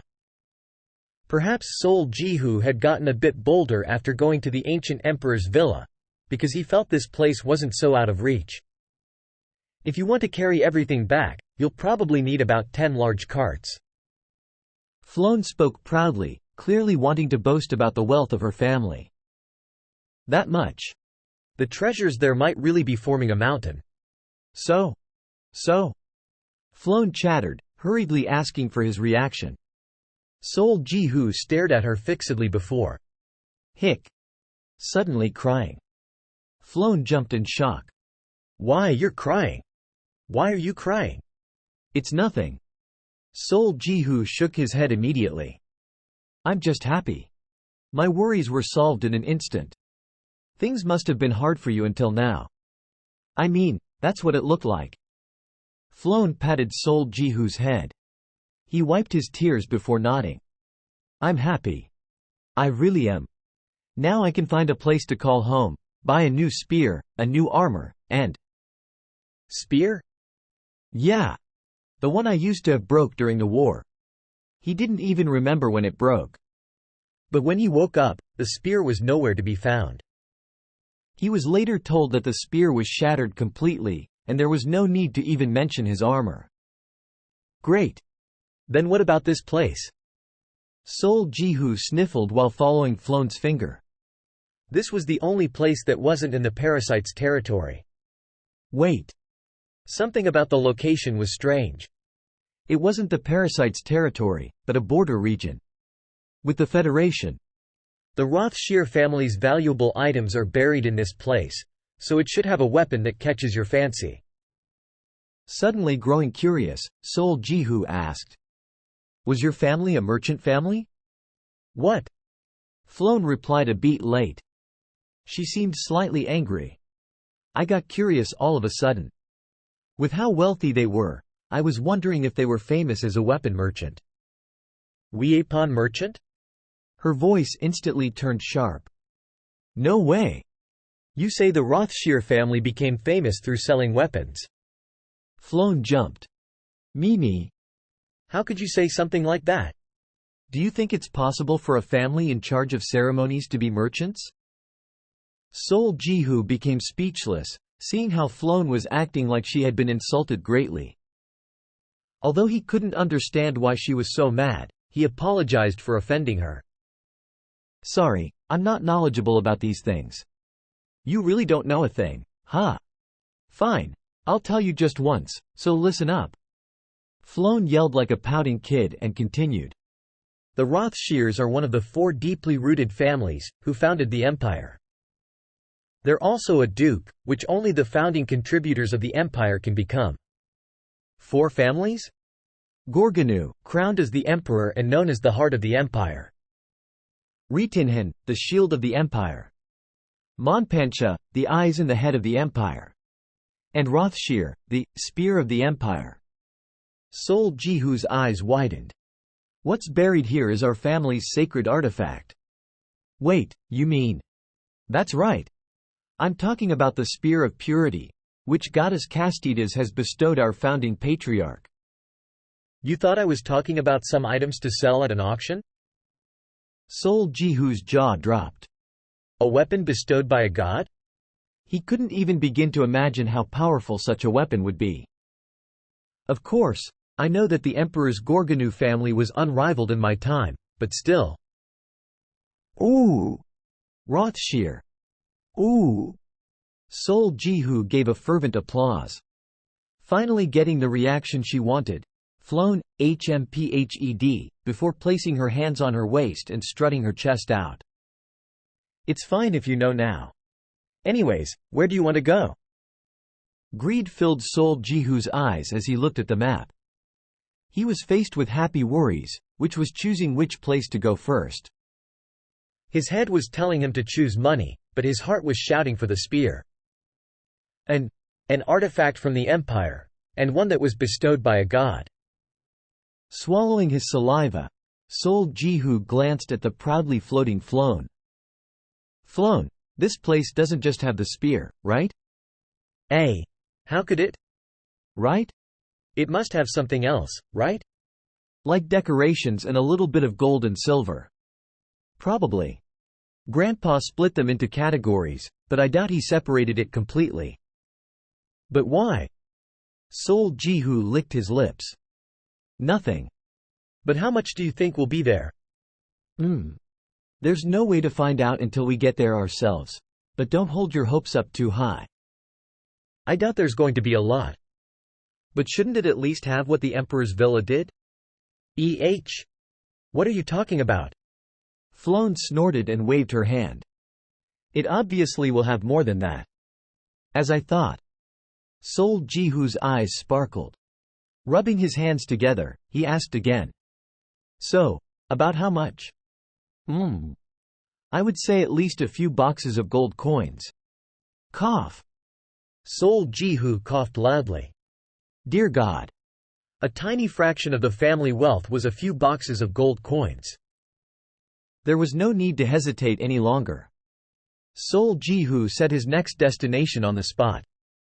Although there was still one place he hadn't heard about, he could do so at a later time. This is enough for now. The moment he made up his mind. Dollar signs appeared in Sol Jihu's pupils, which began to spin like a slot machine. Opening square bracket exclamation mark question mark closing square bracket. The giggling Flown flinched in surprise. What's wrong? Don't make that face. It's scary and weird. Flown. Sol Jihu ignored her plea and stared at her with profound affection. Are you my lucky charm? Or an incarnation of Lady Luck herself? What are you talking about all of a sudden? Go away. Shoo! Flown hurriedly turned around, trying to escape. But unable to restrain his happiness, Sol Jihu. Flown! Spread his arms and pounced. Nui! Flown screamed. Hooray! Don't touch me. You can't do that to a maiden. Hooray Flown! Yuong, I'll kill you. Screams and giggles continued to ring in the room for a long time. Thankfully, no one else was in Carpe Diem's office. Chapter 206. Sol Jihu dragged his lucky charm, or rather Flown, to the library as soon as he heard her story. Like the adage, there is a way out even if the sky falls, Sol Jihu was quick to move once he had a plan. The Pagoda of Infection. This was the place that Flown pointed out as where the Rothschier family's sacred artifact was hidden. Burning with fervor, Sol Jihu searched every corner of the library for a few days and gathered a good amount of information. And the result was truly unnerving. Redacted. What's this? It wasn't difficult to find information regarding the Pagoda of Infection. The problem was that every single record cut off after a few pages with the word, redacted. Even an idiot would realize that the latter content was deleted. Sol Jihu had checked dozens of history records, including records of unofficial history, yet information regarding this place had been removed without exception. It was as if all of Paradise had come together and promised to keep silent. But from all the records he read, he was able to gather two pieces of information. The Emperor feared the redacted attacking the Empire and devised a special measure. That is to erase the redacted's existence altogether. And after that day, the Empire and all of its subsidiary countries moved quickly, They arrested anyone who talked about, redacted, on the streets and went beyond keeping the secret under wraps to redacting all information regarding it. Man. Sol Ji-hoo smacked his lips after reading just a few lines. He didn't have a good feeling about this. He investigated the Rothschild family's secrets just in case, and it was just as he thought. He couldn't find a single record related to the Pagoda of Infection. Rothschild, one of the 4 duke families who founded the empire. They served the goddess of chastity. Castitas, the goddess of chastity, bestowed the family with the sacred artifact, the Spear of Purity, which housed the elemental spirit, Arcus. The family thus came to be called the Spear of the Empire, and as the name suggests, they always stood at the front lines of war to combat outside enemies. They are said to be protected by a mythical guardian phoenix that symbolizes joy. Getting confirmation about the Rothschild family's background and the existence of the Spear of Purity were the only gains. Sol Ji-hoo asked Floan about the Pagoda of Infection, but she only said, "Huh? What's that? I have never heard of it before." The fact that Floan had never heard about it could only mean that the emperor's measures had been successful. The Pagoda of Infection. Just its name exuded all sorts of trouble. I doubt it's talking about a simple contagious disease. There were more than a few suspicious points, but Sol Ji-hoo had no thoughts of reconsidering his plans. He had to go. This was the opportunity he had been waiting for. If he gave up now, elevating Carpe Diem to an organization would truly become a hopeless dream. Though even the emperor of the ancient empire had been wary of this place. Let's face it head on. Sol Ji-hoo walked forward, shaking off his fears. After returning to Carpe Diem's office, Sol Ji-hoo fell into deep thought. Setting aside the matter of conquering the Pagoda of Infection, just getting there was a problem. The area in question was similar to the Forest of Denial in that it bordered the Parasites, the Federation's, and humanity's territory. Strictly speaking, though, it was closer to the Federation and humanity's side. I'll need a pathfinder for sure. A pathfinder was indispensable as he could run into the Parasites at any time. It wasn't as if he didn't know any archers, but Marcel Guionia was poor at scouting and Yi Sol all lacked experienced warriors. Carpe Diem had a rather strong lineup of warriors, including himself, Cho Hong, Phi Sora, and Hugo. But that was only in terms of firepower. In terms of scale and the size of their party, this trip to the Pagoda of Infection would be an expedition, not an exploration. And Sol Ji-hoo had a strong feeling that simply being good at fighting would not be enough for this expedition. This worry stemmed from his lack of information. To be more precise, he still had misgivings in his ability as a leader purely due to his inexperience. He wanted an experienced, quick-witted veteran who could control Carpe Diem's temperamental warriors in case of an emergency. It would be perfect if there was someone as skilled as Dylan. It wasn't as if he couldn't think of anyone. But he was hesitating because accepting an outsider's help would mean he would need to return the favor. Sol Ji-hoo knew how incredible the result of this expedition would be, given that it hadn't fallen into anyone's hands. So he would be lying if he said he didn't have any regrets about sharing the loot with outsiders. What should I do? Boo! While he was deep in thought, a shrill voice struck his ears. When Sol Ji-hoo opened his eyes, he saw Cho Hong standing in front of him with her mouth open. Sol Ji-hoo laughed blandly. Having fun? Bastard, you're making me feel embarrassed. Cho Hong took a step back and grumbled with a flushed face. What are you doing here all alone? You had your eyes closed and your arms crossed too. I think. Think? Therefore I exist. Arg, cut the bullshit. Cho Hong furrowed her brows. Why do you have to be like this? You're such a turn-off sometimes, you know that? She fiddled with her fingers as she criticized him. But hey, please tell me you were thinking about our next mission. I don't care if it's a scouting mission or an exploration. You must be bored. Bored doesn't even cut it. I'm about to flip from itching all over. Let's go out, Let some fresh air into our nostrils, beat up some monsters and have a change of pace.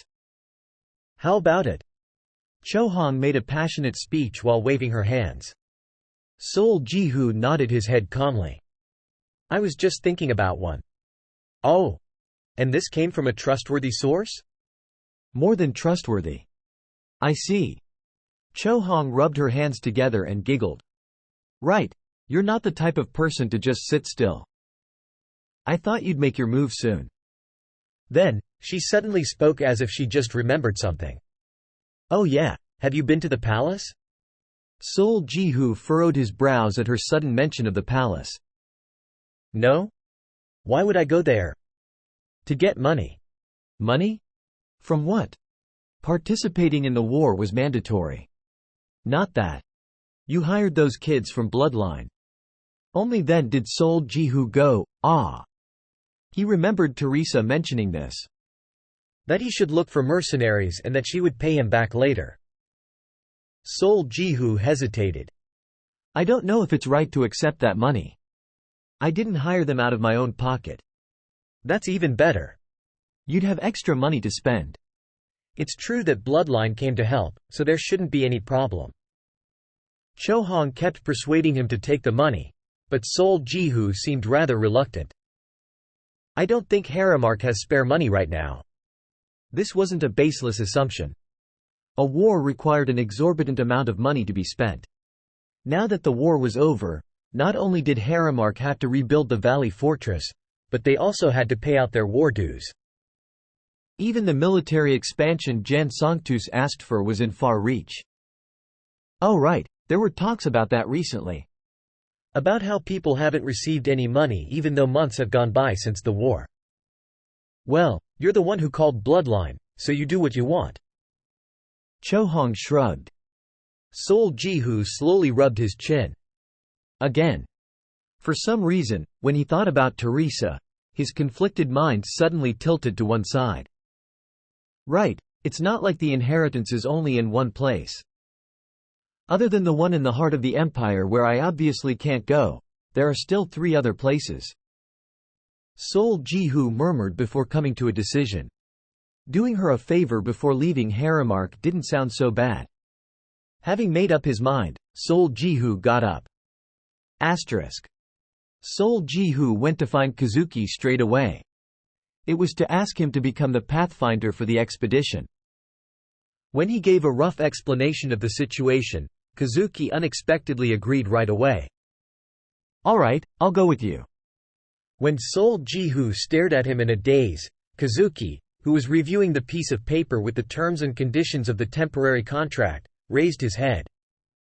I haven't had a lot to do recently. My team disbanded too. It seemed Umi Sabama broke up into pieces in the end. Well, since Kazuki joined hands with the Triads, it was unlikely that Japan Business Federation would have sat still. Also, isn't this the first expedition you planned yourself? Was it?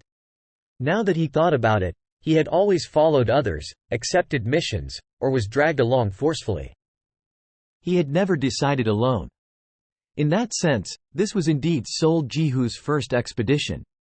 I'm curious. I doubt an expedition planned by an earthling of your caliber will be ordinary. Anyways, I don't think following you will be a bad thing. Kazuki's clear praise made Sol Ji-hoo smile bashfully. Thank for trusting me. Kazuki stared at the smiling Sol Ji-hoo with a somewhat bitter look. Soon, he suddenly chuckled. I don't sense any feelings of entitlement from you. That's why I can trust you. With that, Kazuki flicked the paper. Anyways, about these terms. Yes. Artifacts will be distributed according to the class of the participants. This is all good, but… Kazuki's eyes narrowed slightly. Artifacts that do not conform to any class and artifacts that carry holy power will belong to Sol Ji-hoo. Distribution of loot generally followed a 1-north rule. With the exception of artifacts, this basic rule of paradise applied to even porters. Of course, Sol Ji-hoo rightfully deserved more of the cut, seeing as how he was the one who planned the entire expedition. But he wasn't even saying he would pay a small price for the right to those items, which would be the norm. Rather, he was asking for an absolute ownership over them. Can you give me a more detailed explanation? Sure, it's an open secret anyways. It wasn't that Kazuki was being greedy, and since Sol Jihu knew this was Paradise's rule, he revealed his inner thoughts openly. After hearing his explanation, Kazuki went, "Ah," and dropped his jaw. So it's because of Lady Seo Yuhui. Yes, from now on, I plan to give her every offering I get my hands on. So I plan to use these same terms for a while. In that case, I have no complaints. We'll go with this. Kazuki signed the contract without hesitation, and Sol Jihu nodded his head. Sol Jihu knew Kazuki would understand. After all, Kazuki was also indebted to Seo Yuhui. Phew. Kazuki breathed a sigh of relief after handing the contract back to Sol Jihu. If this expedition goes well, I'll finally have some room to breathe. What do you mean? I need to form a new team before moving to Eva, but I'm severely lacking money. Hao Win gave me some funding, but that's all debt. Sol Jihu's eyes widened. You're going to Eva too, Mr. Kazuki? Of course.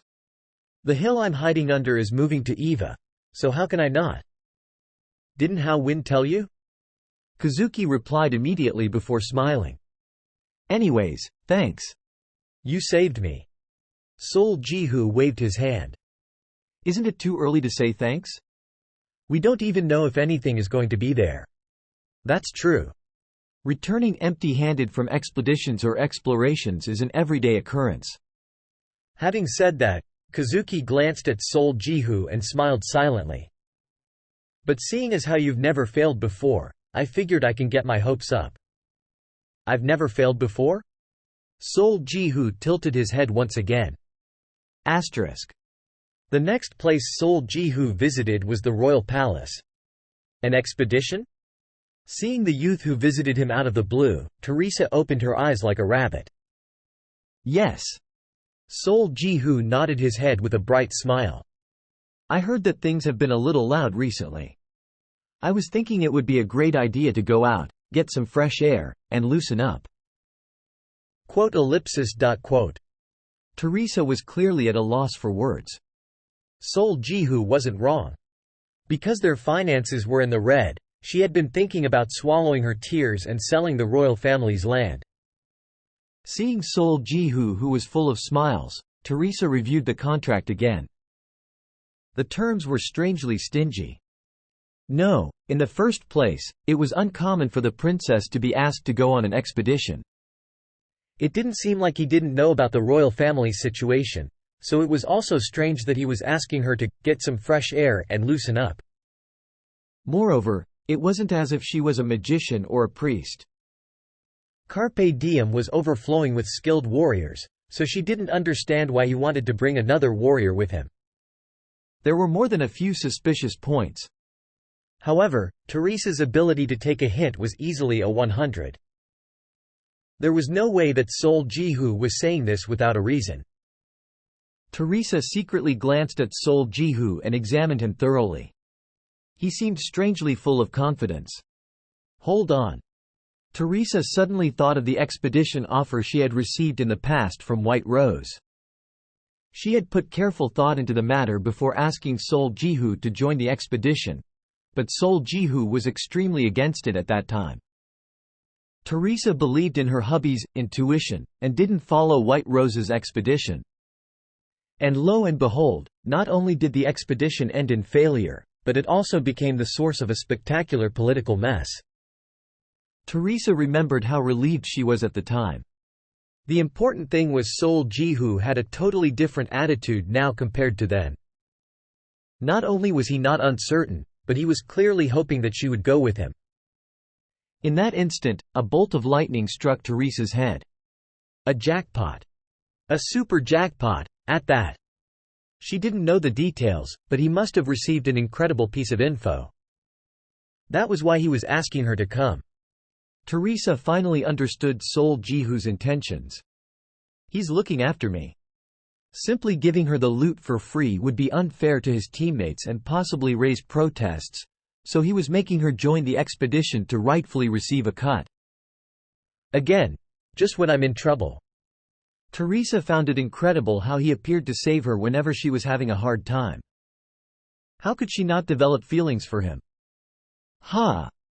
Sighing from the bottom of her heart, Teresa spoke with a slightly flushed voice. I can really go with you? Of course.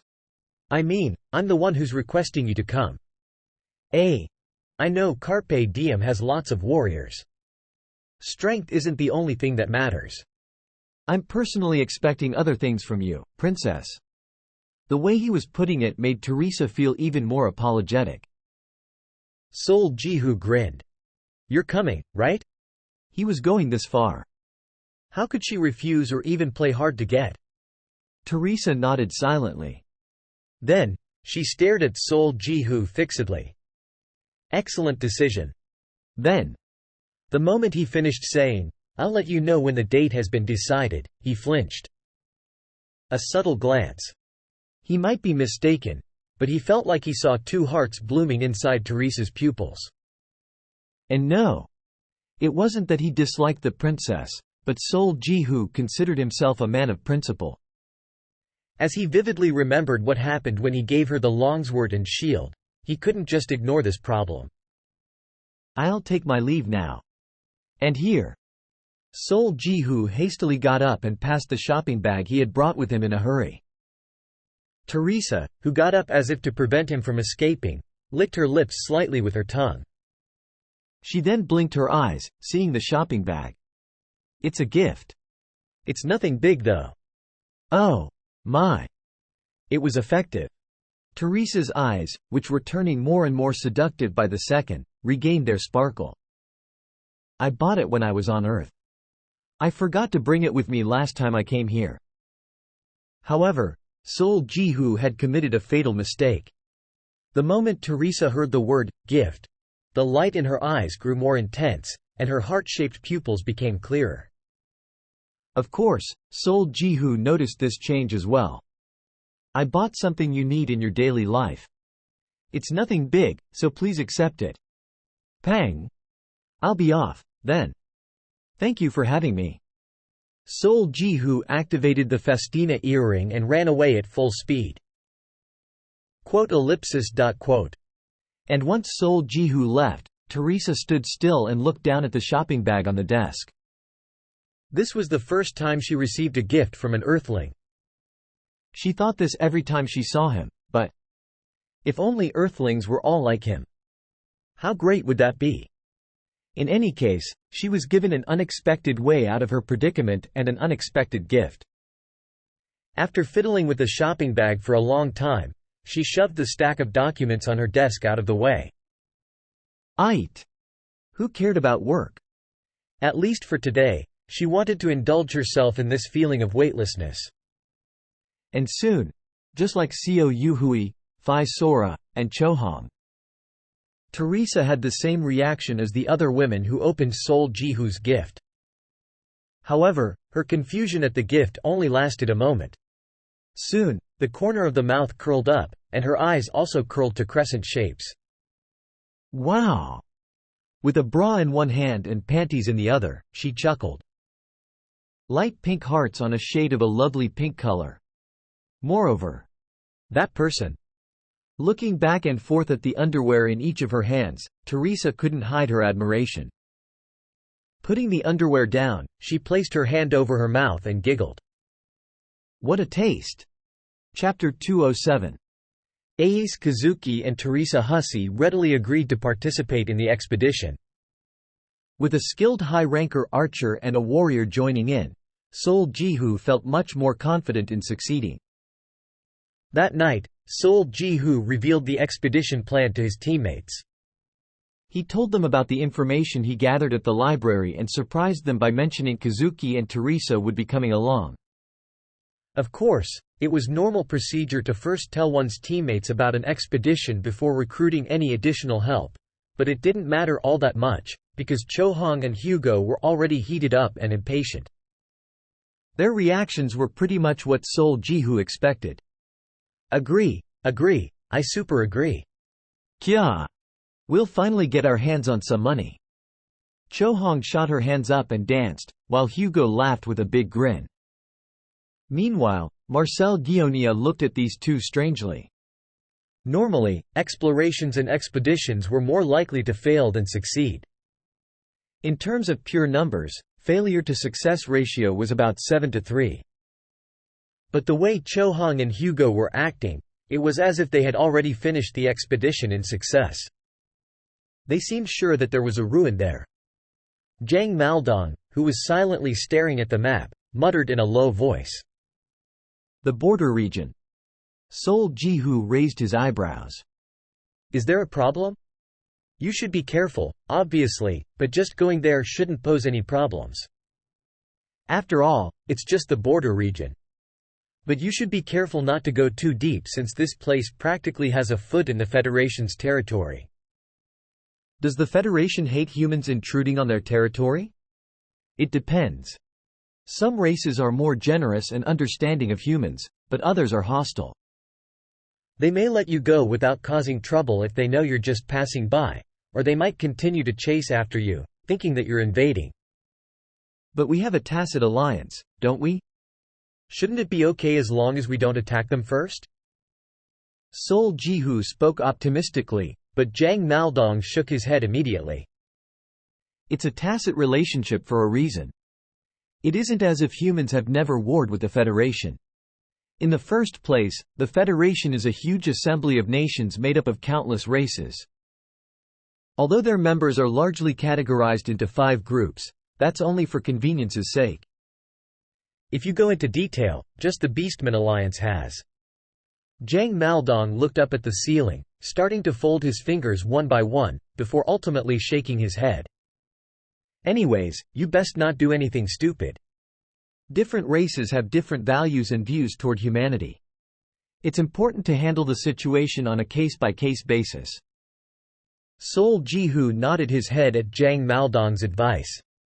In that sense, asking Miss Teresa to accompany you was an excellent choice, since the Harem royal family is in constant contact with the Federation.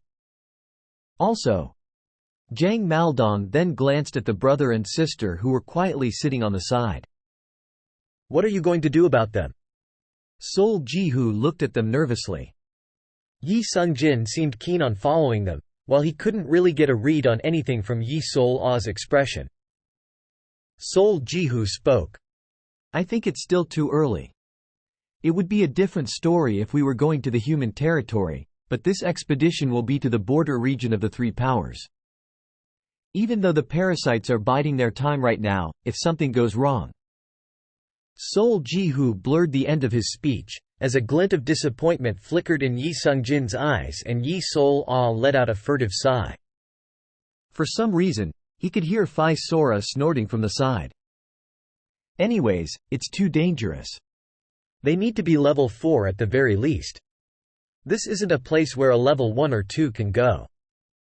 Hearing this, Hugo, I know a person who insisted on going to the border region of the 3 powers when he was only a level 1. You remember him? Cho-hong asked. Ah, I know him. That guy. Didn't he join the war and volunteered himself to bait the parasites all on his own? When he was level 1.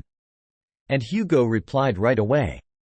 Sol Jihu ignored them and continued. It's good to get experience points, but like you said, we don't know what's going to happen. We won't be able to look after them in the worst-case scenario. Alright. I'll train them some more while you're away, then. Zhang Maldong clenched his teeth and replied. It looked like he was trying his best to restrain his laughter. Then, when Sol Jihu glared at the giggling Cho-hong and Hugo held his laughter back and asked. Sol, are we not bringing a priest?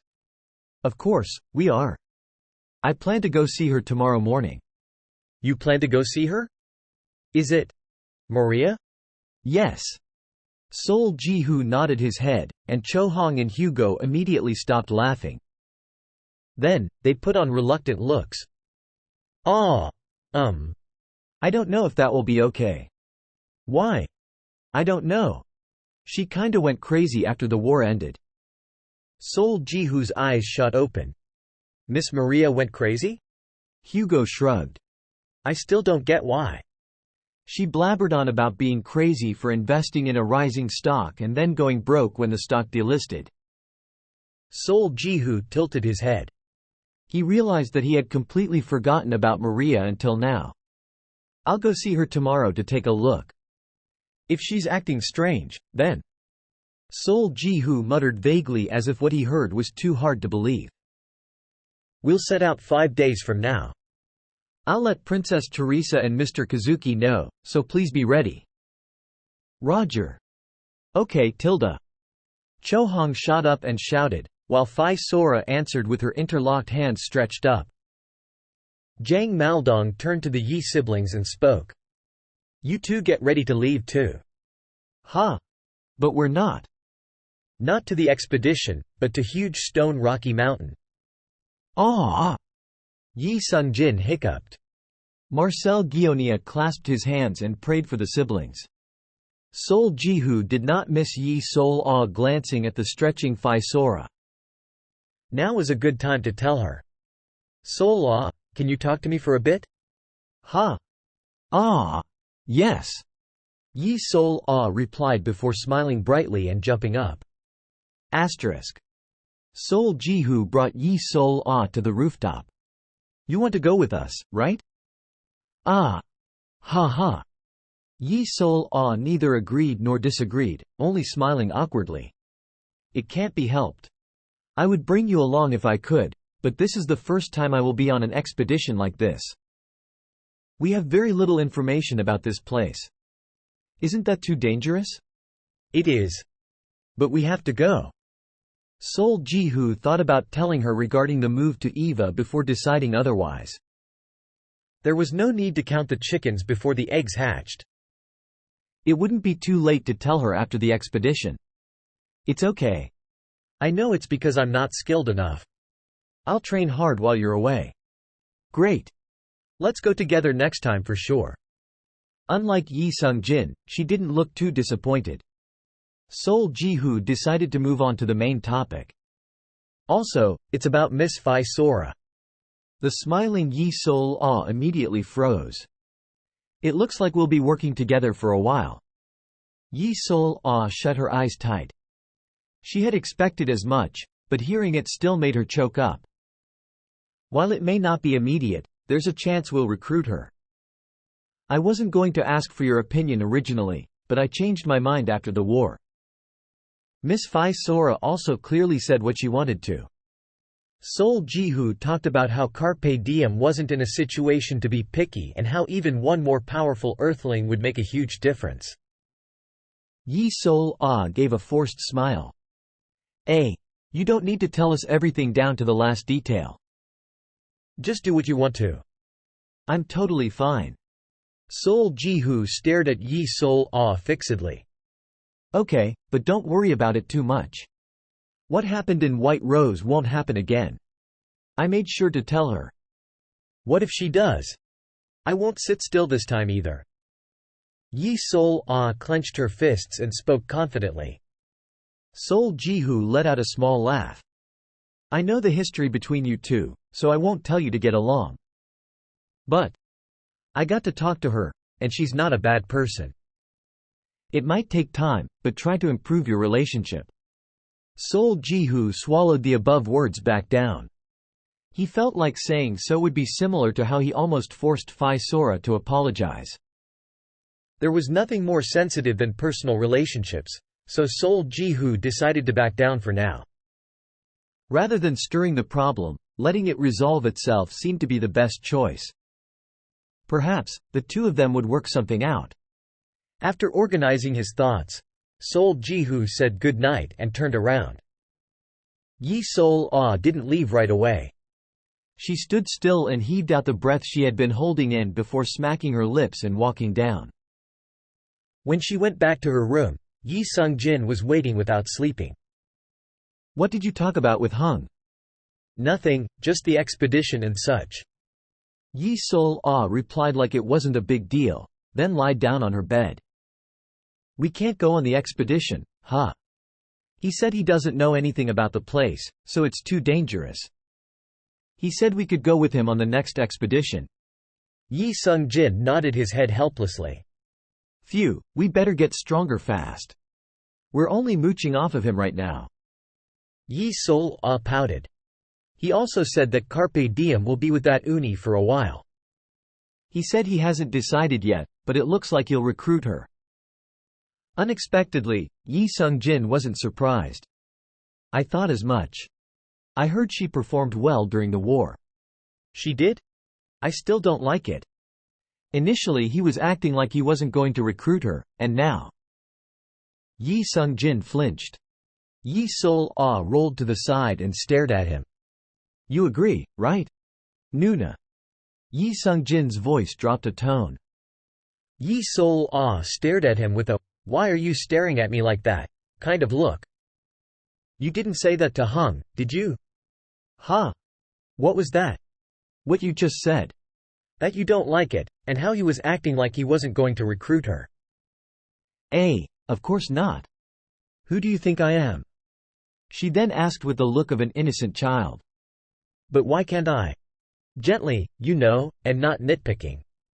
Yeah, no. You can't. Never. Yi Sung-jin's firm reply made Yi Sol-ah tilt her head. Why? We're teammates. We're in different positions. Let's be real, we're just mooching off of him. But this isn't our team. It's Hung's. Yi Sol-ah looked as if she was at a loss for words. Then, she raised her upper body indignantly. Sung-jin, I just don't like that person. You know this too.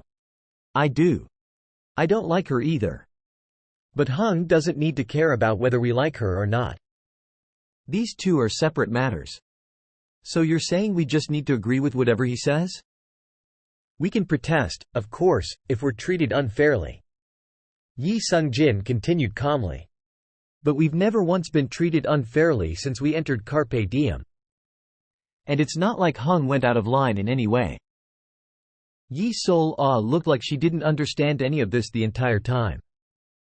So what are you trying to say? Yi Sung-jin sighed. Nuna, I like you and all, but sometimes you get a bit jumpy. I'm just hoping you don't step over the line. Yi Sung-jin muttered while slowly averting his eyes. Yi Sol-ah stared at Yi Sung-jin fixedly for a long time before sprawling back down on the bed. She pulled her blanket all the way up to her head. I'm just saying we should hurry up and get stronger. That way, we'll be able to protect our positions and gain the right to have a say. Yi Sol-ah didn't answer. Did I go too far? Yi Sung-jin scratched his head. We can't keep going like this forever. This is paradise. With that, Yi Sung-jin let out a long sigh and turned the lights off. I know that. Once darkness settled in, a quiet mutter escaped the blankets. Next day. Sol Ji-hoo left Carpe Diem's office around noon. It was to meet Maria. When he requested a visit at the reception desk, the female priest at the counter revealed a reluctant face. She trudged away like a pig being dragged to the slaughterhouse, then returned in less than 5 minutes.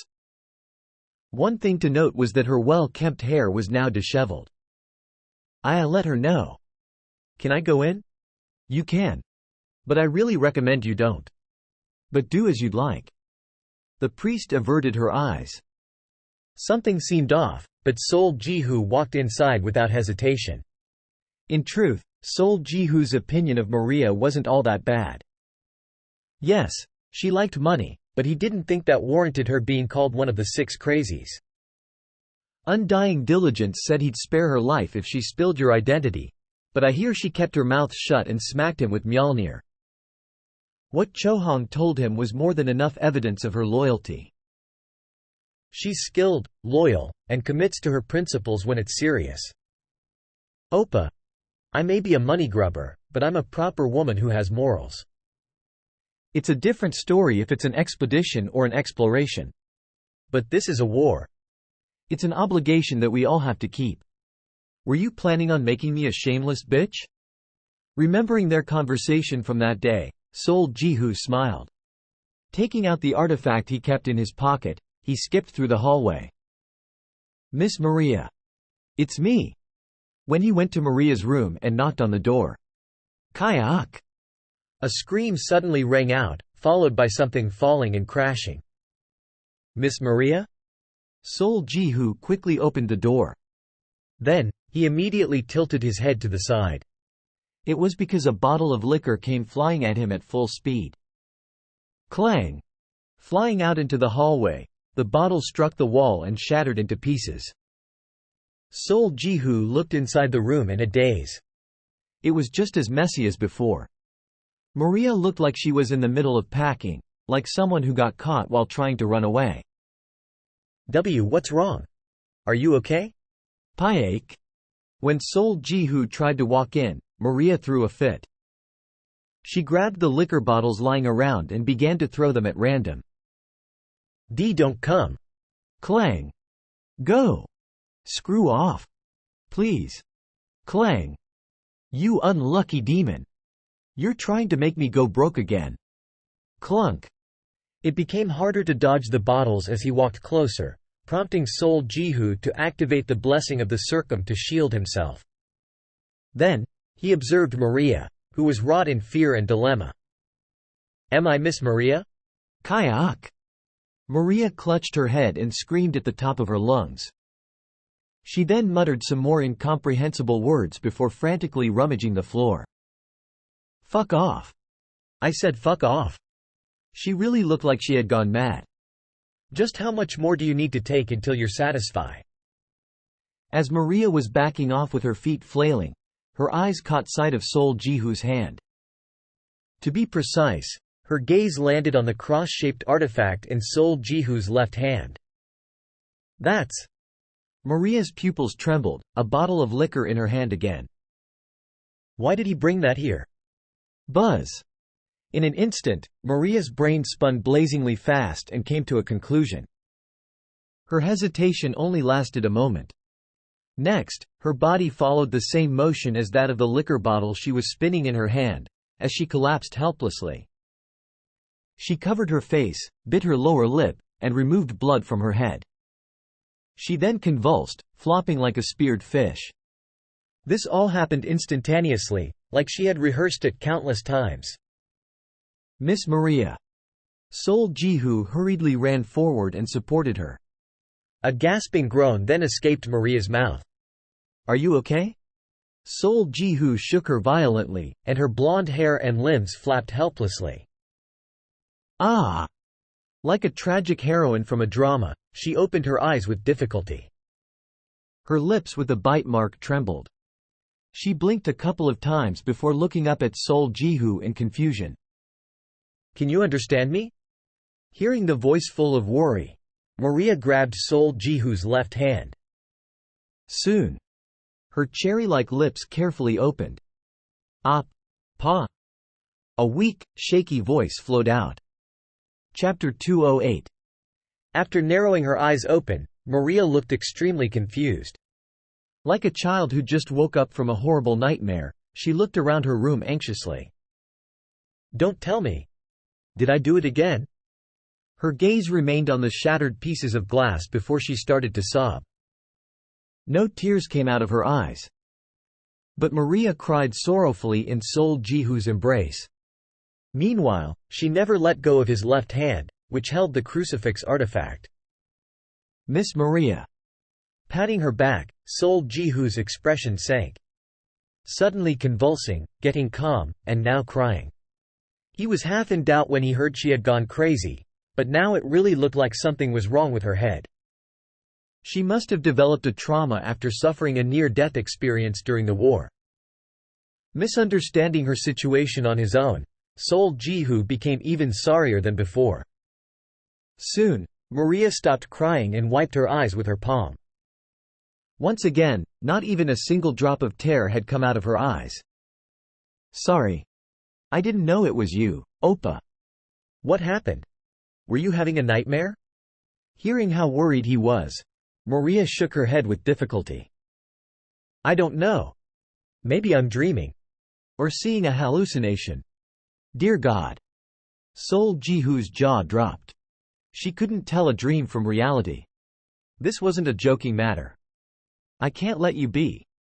Maria, stand up. We need to get you treated. No. You can't. Maria jumped in a startle before twisting her body and resisting. Sol Jihu's eyes widened. What's wrong? I already tried getting treatment. It wasn't effective?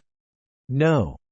What I'm experiencing right now isn't a physical problem but a mental one. It's not something that a healing spell can fix. Maria said all this very fast. It was hard to fix mental injuries with healing spells.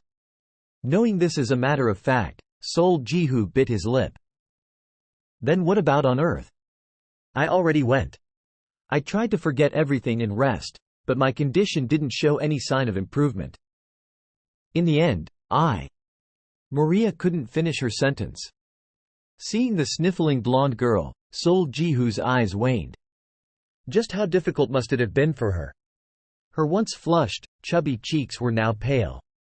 In truth, this was the result of her spending every day drunk on booze, but having no way of knowing this, Sol Jihu hugged Maria tight. It must have been hard for you. Yeah. Maria nodded while burying her face in Sol Jihu's chest as though she had been waiting for this moment the entire time. I really mustered up my courage to participate in the war. You said you'd protect me, you son of a bitch. The army commander was so scary. You're the bastard that fucker was asking for, right? Fuck. I didn't think he'd come my way immediately. But I tried my best to save Oppa. My artifact. I was having such a hard time, but no one was helping me. Screw everything else. If you woke up, shouldn't you have visited me at least once? Fuck. Are you even a human? You wipe your mouth and call it a day just because the war ended? You fucking son of a bitch. On the inside, Maria was cursing to her heart's content.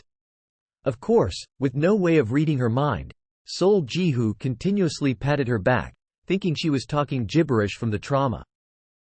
Yes, you did well, Maria. I should have come to see you earlier. Yeah, you fucker.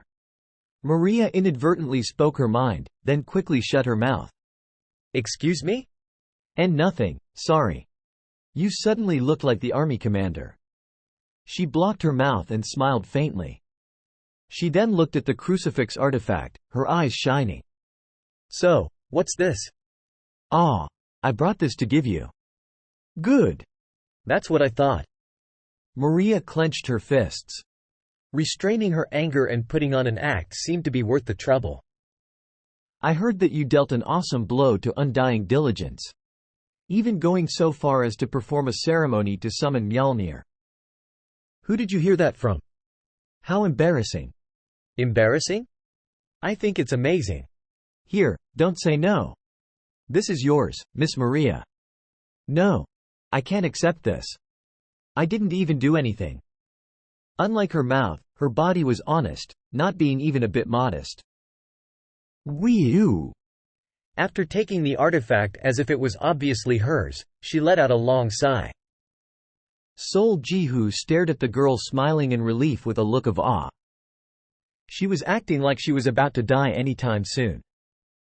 Yet, blood returned to her pale face and her shriveled cheeks became full and chubby again.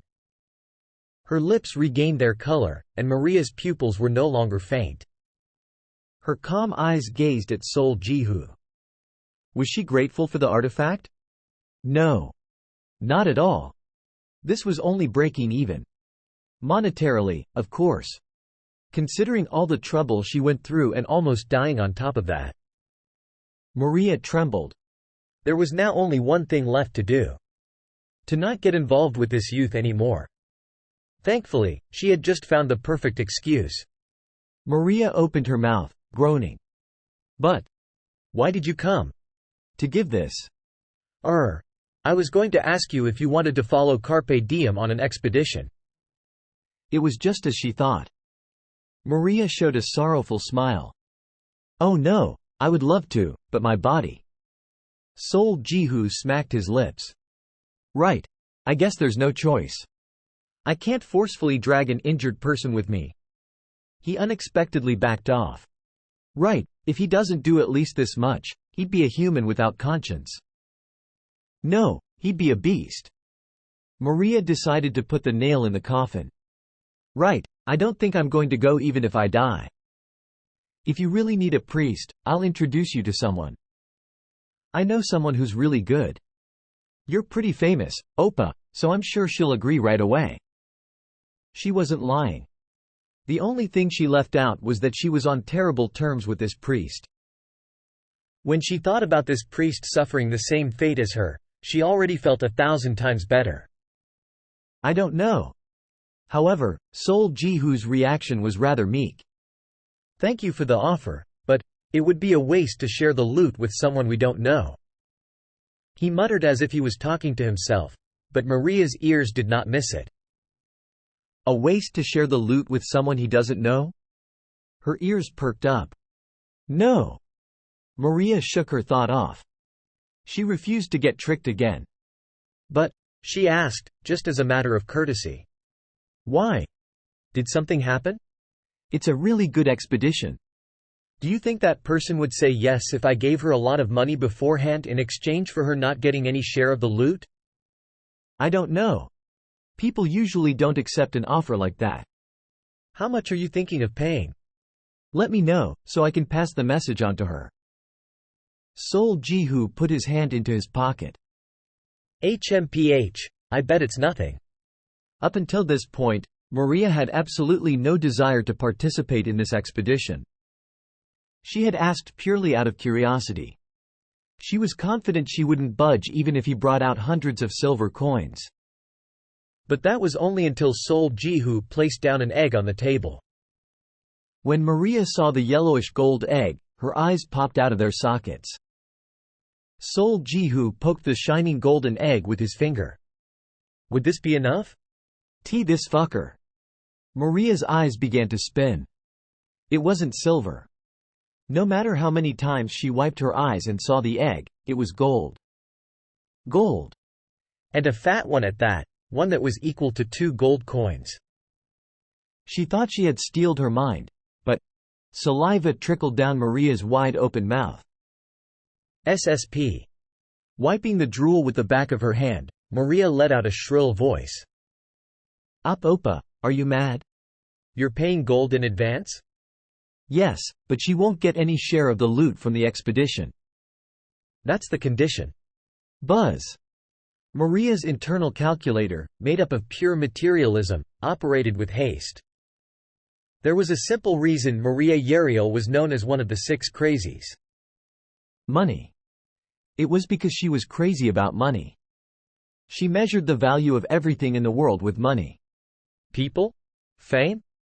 To hell with it. The only thing she cared about was whether something would be profitable or not. Sniff, sniff. Just now, Maria smelled money, the scent of gold that stung her nose. She had never smelled something so intense before. Gulp. Swallowing hard, Maria stared at Sol Ji-hoo with a complicated look. Fook. Maria nibbled on her lips. This feels like averaging down. Averaging down. It was a stock trading term. Only fools would believe that a stock that plummeted would rise again. At least, in Maria's own opinion. Idiots who think they're living on the ground floor will get a look at the basement. Remembering a line from a movie she had watched in the past, Maria took in a deep breath. This was the exact situation Maria was in. Looking back, nothing good had ever come out of getting involved with Sol Ji-hoo. In the neutral zone, she had to exit early after using up a bunch of her offerings. At Ramen Village, she suffered a near-death experience and gave up an important artifact as offering. In the war, she really nearly died and had to offer up the artifact she spent all her savings to purchase. If she fell any further, it would truly be to the pits of hell. But it would be a lie if she said she wasn't hesitating. It's not that he lacks ability. Setting silver coins aside, she could tell just by how easily he gave out gold coins and artifacts. He wasn't acting pretentious but really had the ability to handle such expenditure. Thinking so, her greed peeked its head out. Isn't it about time that it goes back on the rise? Her head was saying no, but her body was shouting, Seoul Jihu stock has fallen enough. It's time to blow up. Purely in terms of fame, the future prospect of the product in front of her was truly infinite. Buying it when it was cheap was the best way to maximize her profits. There truly wasn't a better time. Right. You killed me once. How can you do it again? It's time to say goodbye to the bitter days. Murmuring to herself, Maria swallowed her tears and made up her mind. Then, she spoke in a resolute voice. She probably won't agree. Right? Even if you're offering gold, a priest will find it hard to accept your offer because of their pride. It was a lie. Any priest would bark and beg on their knees when they saw the golden egg. Well, I guess there's no choice. Anyways, thank you. Rest well, Maria. When Seoul Jihu turned around regretfully. I guess it can't be helped. I'll go. Maria quickly stopped him. Huh? But I'm just a little tired, that's all. My status window says I'm perfectly fine. You're not doubting me, are you? But wouldn't it be better to rest? Since I already rested for months to no avail, it's time I look for another method. Who knows? Maybe going out will be better for my health. I've been feeling a bit stuffy lately anyways. I think getting a fresh breath of air would make me feel better. Maria blabbered on without even putting saliva on her lips. Really? Will you be okay? Of course. I'll be more than okay. However, she still seemed to have a sliver of doubt and anxiety, as she glanced at the golden egg and spoke subtly. Oppa tilde by the way tilde I tilde. No. For whatever reason, Seoul Jihu refused flat out. This time, I can't say yes even if it's to you, Miss Maria. Of course, it's a yes if you accept the condition I laid out before. It would be your choice, but I personally don't think you should. Given how serious he was, it seemed pestering him wouldn't accomplish anything. Really? Yes. This is gold we're talking about, not silver. Don't worry, both Mr. Kazuki and Princess Teresa were offered the same condition. What? That cold archer and that princess famous for being meticulous? Hearing this, she became even more certain. There had to be a reason the two of them were participating in this expedition. Otherwise, there was no way they would join, when they were so clearly busy with forming a team and dealing with the kingdom's finances, respectively. I see. That's fine then. Thank you for understanding. Anyways, I have to tell you about the plan and the terms of the contract in detail. I'll listen. But before that, Maria suddenly clung onto Seoul Jihu. Sneakily locking her arm onto his, she spoke nasally. Opong tilde. I'm hungry. Oh, then should we go out and talk over some food? Maria looked up at Seoul Jihu before nodding. Buy me lots of delicious food. Okay, but don't cling to me too much. Tilde it's because I'm tired tilde. Not looking back after crossing a line. That was Maria's ironclad rule. And so, Maria clung onto Seoul Jihu like a leech. Asterisk. The expedition gained momentum once they found themselves a priest. They were done with most of the difficult parts, and now only the finishing touches were needed. Jang Maldong wished them good luck, then headed out to huge stone Rocky Mountain with the Yi siblings. After carefully checking the items needed for the expedition, Seoul Jihu went to the stable. Although their destination was the border region, it wasn't too difficult to find a ride since it was closer to the Federation side. By adding a little bit of extra money, Seoul Jihu signed a contract for 2 carriages for a trip to the entrance of the border region. Finally, he bought a common set of spear and armor, thinking they would only be for a one-time use. He knew he would be able to buy better equipment once he found the inheritance, so he didn't want to make any unnecessary expenditure. Time flew, and the day of the expedition arrived. Haramark's southern gate was quiet, perhaps because it was daybreak. "Ah, here he comes." Sell. Kazuki and Teresa had already arrived and were chatting, and Maria arrived on time as well. 8 people, 5 high rankers and 3 level 4s. It was a formidable team with an average level of 4.6. After extending a brief greeting, Sol Jihu looked around with a new feeling. He felt like it was just yesterday that he came to Haramark with Nothing but a backpack. But now he was leading an expedition of high caliber with such a force. Once everyone arrived, the group split into 2 groups of 4 and got onto the carriages. The 2 archers, Kazuki and Marcel Guionia, were first split, and the rest decided which carriage they wanted to take. Sol Jihu debated which carriage to ride before seeing Phi Sora hop on Kazuki's carriage and following her. This was because he felt he wouldn't get bored on his way there. Then, as soon as he sat down inside, Teresa hurried in and closed the door. "Fuck!" Maria yelped angrily, being a step late. "We're full tilde." Teresa spoke brightly before sitting down next to Sol Jihu and humming. "Why are you in such a good mood?" Phi Sora started a conversation with her. Teresa gave an odd smile. "Because I received a good gift." "Gift?" "Ah. Maybe I should say it's a slightly lewd gift." Speaking coquettishly, Teresa glanced at Sol Jihu and giggled. One of Phi Sora's eyebrows perked up. After looking at Teresa indifferently, she stealthily pulled on her collar and looked down. She then glanced at Teresa. "By any chance?" Phi Sora glanced down her collar again and asked. "Did you also?" Teresa blinked. Quote? You wore them? "Huh. I have them on too." Gesturing at the inside of her clothes with her chin, Phi Sora let go and nodded. "It felt like a waste to just throw them away, so I tried them on. They were pretty good. Not to mention they fit perfectly." Teresa became dazed. Soon, her eyes narrowed to slits and she shot her head to the side. However, Sol Jihu was distracted by something else.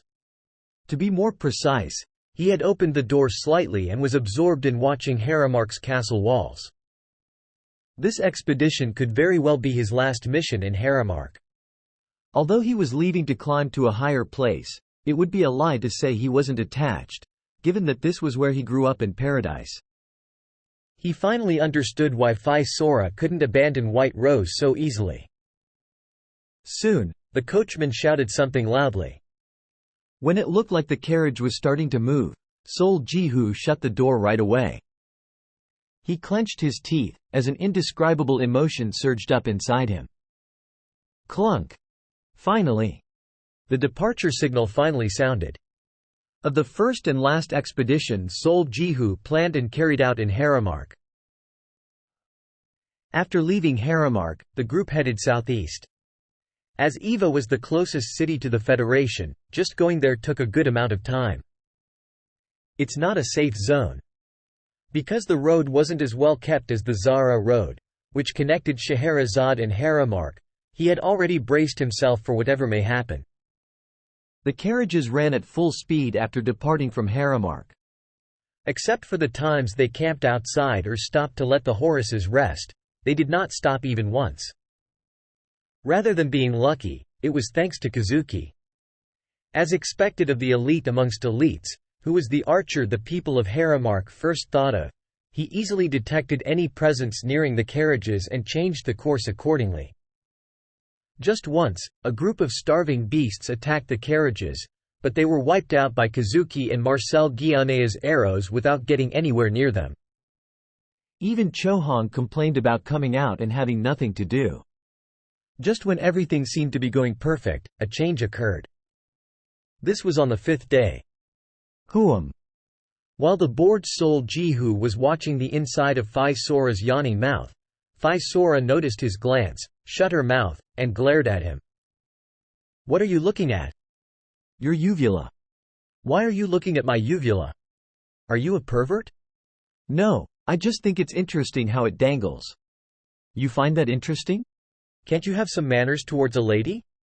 Snapping back, Phi Sora quickly looked side to side. She furrowed her brows and asked with a confused look. The carriage slowed down a bit, right? We just left the wasteland. If we go too fast on forest trails, the wheels might get damaged or the carriage might flip. Sol Jihu answered clearly. Phi Sora tilted her head. Really? But isn't it too slow? I can feel it clearly. Maybe Mr. Kazuki is controlling the speed right now.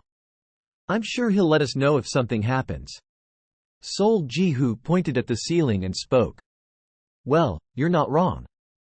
Phi Sora scratched her head, then snorted after seeing the sleeping Teresa using Sol Jihu's thighs as a pillow. Can she be any more laid back? She looks elegant like a refined lady, but the way she acts. Anyways, how much more do we have to go? We'll be at the human territory's border by tomorrow. But we have to walk after that. Not for too long. The carriage is supposed to go to the entrance of the border reg. It was then. The Horaces suddenly started to cry. Next, the carriage shook with clunking noises before slowing down instantly. Sol Jihu's expression sank. What? What happened? Phi Sora snorted. See? I knew something was off. What do you mean by off? Just as Sol Jihu questioned back. Clunk, clunk, clunk, clunk. Taps rang out from the ceiling. Teresa shot up with her eyes half open. When Sol Jihu hurriedly opened the door, Kazuki, who was sitting on the roof, swooped down like a swallow and entered the carriage. Sol, we need to stop the carriage. ASAP. Kazuki spoke abruptly. He spoke like it wasn't a big deal, but he wouldn't have come down in the first place if that were the case. Perhaps feeling that something was amiss, Phi Sora unsheathed her sword and the drowsy Teresa searched for her shield.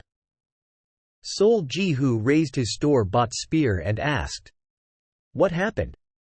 I don't know exactly. I'll need to step on the ground to know. Something that Kazuki's searching ability couldn't catch. Sol Jihu felt nervous for the first time in a while and let the coachman know of the situation. When the carriage stopped, the four of them jumped down immediately, and the carriage following behind them also slowed down to a stop. Cho-hong and the three others immediately hopped down and walked up. Hey, why did you? However, she immediately shut her mouth when she saw Kazuki kneeling with his eyes shut, his hands on the ground, and his ear against the ground. The members of the expedition team quickly formed a circular formation around Kazuki, Maria, and the two coachmen. The only thing they could see around them was an endless field of grass and reeds. How much time went by? A gentle wind blew. SSK, SSK. Feeling like something would pop out of the shaking reeds, Sol Jihu took a spear-throwing stance and put strength into his eyes. Anything? Cho-hong, who was standing as the rearguard, asked without taking her eyes off the forest. Kazuki, who was practically lying down at this point, raised his hand. He was telling everyone to be quiet. This. He furrowed his brows as if it was difficult to get any results. This isn't a vibration. The sound of grass? No, it's in a rush. Hugo looked back with a look that asked, "What the hell does that mean?" At that moment, Kazuki flinched. The sound of wind. He sounded positive. The sound of wind, you said? Cho-hong asked, but Kazuki didn't reply. With his eyes still closed, he raised his upper body and slowly shook his head left to right. It was as if he was following the course of the wind. Then, suddenly, Gyo! He suddenly shot his eyes open. 60 degrees to the left of the head carriage. At the same time, "It's Gyonia." Marcel Gyonia retorted calmly and aimed his crossbow. It was then. Chapter 209. A short shadow shot out of the wavering field of reeds. Sol Jihu looked up as he pulled his arm back instinctively. Uek. He was about to throw the spear when he suddenly furrowed his brows. It was because the glaring sun shone down on his eyes as if it had been waiting for this moment. And because the speed of the mysterious shadow far surpassed his imagination, he couldn't see it properly. Something black brushed past his field of sight. That was the only information he could gather at that moment. In the next moment, Marcel Guilloniet chased the target with narrowed eyes and prepared himself to pull the trigger. However, Teresa's eyes simultaneously widened. "Wait!" Along with a high-pitched scream, Teresa quickly extended her arm out. "Drrk. Ah! Marcel Guilloniet muttered in a fluster after firing about 4 bolts. Because Teresa had suddenly pushed him, his balance was shaken and his aim was ruined. The bolts all flew off their intended mark. "You!" Marcel Guilloniet grit his teeth and looked back at Teresa. It was then. "You ah!" A childlike voice suddenly rang out from above. The figure crossing through the air flailed before falling down. Although the crossbow bolts had missed their target, they had formed a fire net that blocked the shadow's movements. The target attempted to change its course in a startle but had failed and fallen instead. Just as Sol Jihu, who was looking at Teresa in surprise, moved his gaze in the direction of the voice. "Oh! Woo!" He doubted his eyes, furrowing his brows strongly and staring at the sobbing thing that just fell on its face. First, it seemed to be about 30 to 40 centimeters tall. Judging by its cute little hands and its tiny feet, it was a child without a doubt. The problem was this. "What the heck?" Cho-hong blurted out as if she lost interest, then walked up. "Miss Cho-hong. Wait. Don't just walk up." Teresa stopped Cho-hong, but Cho-hong continued walking. The groaning child must have felt her presence as it looked back in a startle. "Human. Here too."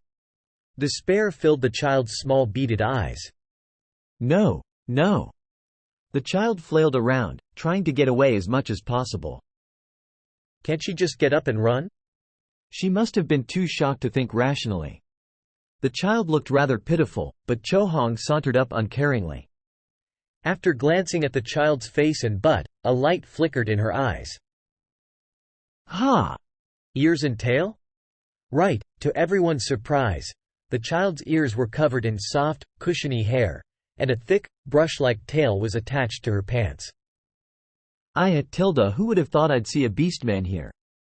Cho-hong exclaimed in awe before grabbing the child, who was fumbling around on the ground.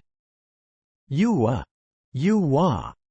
The beastman child struggled in fear, having been pulled up by her leg. "Arg, stay still."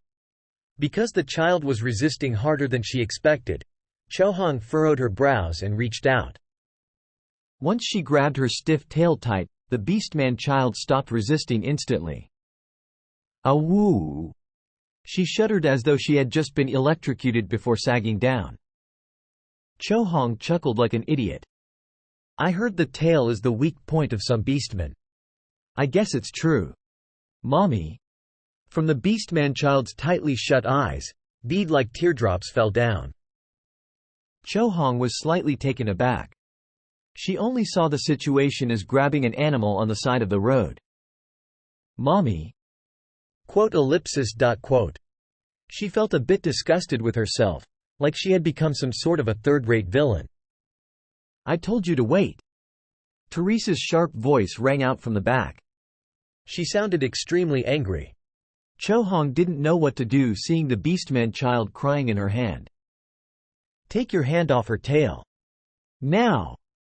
Teresa quickly ran forward and snatched the child out of Cho-hong's hand. "Sorry, did that scare you? It's okay now, alright?" She hugged the child gently and consoled her, but the child was already in a state of panic and did not show any sign of calming down. Biting her lips softly, Teresa looked back at Kazuki and asked, "Mr. Kazuki, where are we exactly?" "Did we cross the border?" Kazuki looked around, then replied, "I'm not sure. In a broad sense, we should be at the very center of the border region. We haven't crossed the border yet though. So we're on the human side of the border region." "Yes," Kazuki replied with clarity. Teresa nibbled on her lower lip. What happened? Why is this child? She blurred the end of her speech before looking up at everyone and shouting. I think we should stop for a bit. First. Princess. Kazuki cut her off. Then, he glanced to the side. Teresa went, ah, as she looked at Sol Jihu. Sol. Sol Jihu snapped out of his daze at her pleading voice. He had only read about the beastmen in text. As this was his first time seeing one, he had been staring at the child in a daze. He collected his mind before speaking. We'll take a short break. The expedition team took a break near the carriages. Kazuki stood guard, while the others gathered together and watched Teresa and the beastman child. Teresa had taken the beastman child and walked a good distance away. Given how anxious she was, Teresa decided it would be better to get her away from other humans. Beastman, and a child beastman, at that. Who would have thought? Marcel Guionia muttered as if he was making an excuse. She was so fast that I thought she was a wild lynx. Well, it was right not to let your guard down. Some beastmen are strong from a young age. Hugo tapped Marcel Guionia's shoulder while chewing on a piece of beef jerky. Is this your first time seeing a beastman? Phi Sora nudged Sol Jihu's side and asked. Sol Jihu nodded his head blankly. Stop staring so much. Can't you see you're scaring her? Phi Sora was right. Even though Teresa was doing her best to console the child, the situation was still the same. No one knew why the child was panicking so much, but she was rejecting humans to the point of getting spasms. The only solace in the situation was that she had finally stopped crying. Sol Jihu took his eyes off the child and asked, What race of beastman is that child? Ah, not sure. We can't really tell from her ears. But from her tails. Phi Sora scratched her neck hard. She's from the tiger race. The one who answered was someone Sol Jihu didn't expect, Maria. She licked her lips endlessly and stole furtive glances at the beastman child. Sol Jihu tilted his head. Tiger race? Earthlings call them the tigermen. They look like foxes, so their official name is vulpes. Because of their unique 9 tails, they're also called nine-tail. Sol Jihu's eyes widened once he heard her detailed explanation. You surprisingly know a lot about them. Of course. Maria raised her voice before making a circle with her thumb and index finger. Then, she shouted with an innocent face. Beastmen are lucrative. They're lucrative? Maria nodded strongly. Yes. Especially a tigerman, who are especially few in numbers. A child tigerman? They would practically be a blank check, moo-foo-foo-foo. Maria laughed insidiously before glancing at Sol Jihu. She seemed to be asking, so? You interested? A wry look crossed Sol Jihu's face. She was clearly suggesting that they sell this child beastman off. Then, we'd be treating her as a slave. Sol Jihu's brain could neither accept nor allow it. In the first place, he had a tacit alliance with the Federation. He didn't need to confirm with anyone to know what they would think if they found out. In fact, the incident might even blow up to a full-blown show of force. I really hope it's not a big deal. Kazuki muttered quietly, exacerbating the uneasiness Sol Jihu was feeling. Sol Jihu asked, just to be sure. Mr. Kazuki, I may be worrying unnecessarily, but… Yes. Kazuki replied without taking his eyes off the child. If you're asking if there are people kidnapping beastmen and selling them as slaves, the answer is a definitive yes. Sol Jihu had guessed as much. Rather than saying, no way, he simply shut his mouth. Humans were willing to attack each other for the sake of personal benefits. Who was to say they wouldn't touch the Federation? It's not just the beastmen. Dwarves, cave fairies, sky fairies, and even fallen angels. I wouldn't say slave hunting is prevalent, but there is most certainly a black market for it. Naturally, poachers provide the products. Those goddamn bastards. Sol Jihu clenched his teeth. Humans should be begging to cooperate with the Federation, so what bullshit was this? Do the royal families know? If they do, some royal families have legislation banning the act, and they severely punish anyone who's caught. Harem is a good example. Sol Ji-hoo turned to Teresa reflexively. Her efforts seemed to have paid off as the Beastman child was calmly resting in her embrace. She had her head dropped with a glum look, though. But the Eva royal family, which is closest to the Federation, has a slightly different stance. They're a bit vague about it. Quote. They've put out a royal decree banning the act, but that's it. They simply ignore the issue, as if it doesn't exist. They're ignoring the issue? I personally think there are two reasons. Kazuki calmly explained his reasoning. The Eva royal family has very little regal power. The public sees Eva as an ideal kingdom where Earthlings and the royal family have a cooperative relationship. But it's more correct to say that Earthlings have a tight control over authority. Moreover, because their ruler is young, it's said that an Earthling rules in their place.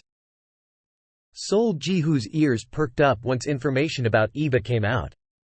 As he planned to move there soon, he couldn't help but be curious. Also, the Eva royal family doesn't see the Federation in a good light. Why? It hasn't been long since the Federation and humanity formed their tacit alliance. Although I've never seen it personally, people say their relationship used to be just as antagonistic and hostile as with the parasites. We know for a fact that they've gone to war before, and the Eva royal family was at the head of that war. Most importantly, the current ruler of Eva, Queen Adora, lost her father and mother, the previous king and queen, in the war against the parasites, and lost her one and only older brother in the war against the Federation. Kazuki sighed. Of course, it's not like I don't understand where she's coming from, but for a ruler of a nation to ignore such a pressing issue. Oh please, give me a break. At that moment, Phi Sora, who was quietly listening to the conversation, cut in. You're framing the issue like it's the humans' fault. But we have something to say about that too. What did she mean by this? You know that the Beastman Alliance doesn't see us favorably, right? I do. Then how can you say what you just said? What do you think is the reason that the slave hunt became a thing in the first place? It's because Earthlings kept disappearing in the border region. That's what set us off and made us fight back. It hasn't been revealed which side started first. Fine. We'll leave it at that. But you can't deny that people went missing. This was the first time Sol Ji-hoo was hearing any of this. It had to be an issue from long before Sol Ji-hoo ever entered paradise. Is that true? Sol Ji-hoo cut in. Phi Sora crossed her arms and nodded her head in affirmation. Yes. I know it's true. For the record, I've participated in a reconnaissance of Eva's border region when I was in White Rose. What was the result? There were countless trails going in, but very few trails coming out. This was in the border region of the Federation and humanity, since Tiggle Fortress was blocking the parasites. How are we supposed to interpret this? Sol Ji-hoo stole a glance at Kazuki, who was maintaining his silence. Phi Sora cleared her throat. Dear, I'm not saying that I'm correct. I'm just telling you not to think so one-sidedly. Think about it. If humans were 100% at fault, do you think the Federation would stop at just strengthening their security? No, they would have pulled out their swords and barged in. Their lukewarm reaction means that they have a guilty conscience. She had a point. Sol Ji-hoo smacked his lips. But that Beastman is just a child. Phi Sora replied firmly. Don't underestimate her. Even adolescent beastmen have terrifying battle prowess. Strong reproductive ability and being powerful from a young age are beastmen's traits. That's not always the case. The moment Phi Sora emphasized that they shouldn't be compared to human children, Kazuki rebutted. I agree that their growth speeds rival the orcs, but their reproductive ability depends on what subrace they belong to. The Tigermen are well known for having a low fertility rate and thus cherishing each of their members. If we kill her or take her back with us, there's a huge chance it will become a diplomatic problem. Who said we should kill her? I was just. Kazuki and Phi Sora bickered on and on. Interesting. The opinions on this issue were more varied than he thought. Clear evidence that the relationship between the two nations was complicated. Sol Ji-hoo glanced at Teresa again. What should I do? He remembered what Jang Maldong said. That there was a chance they might run into the Federation since they were going to the border region.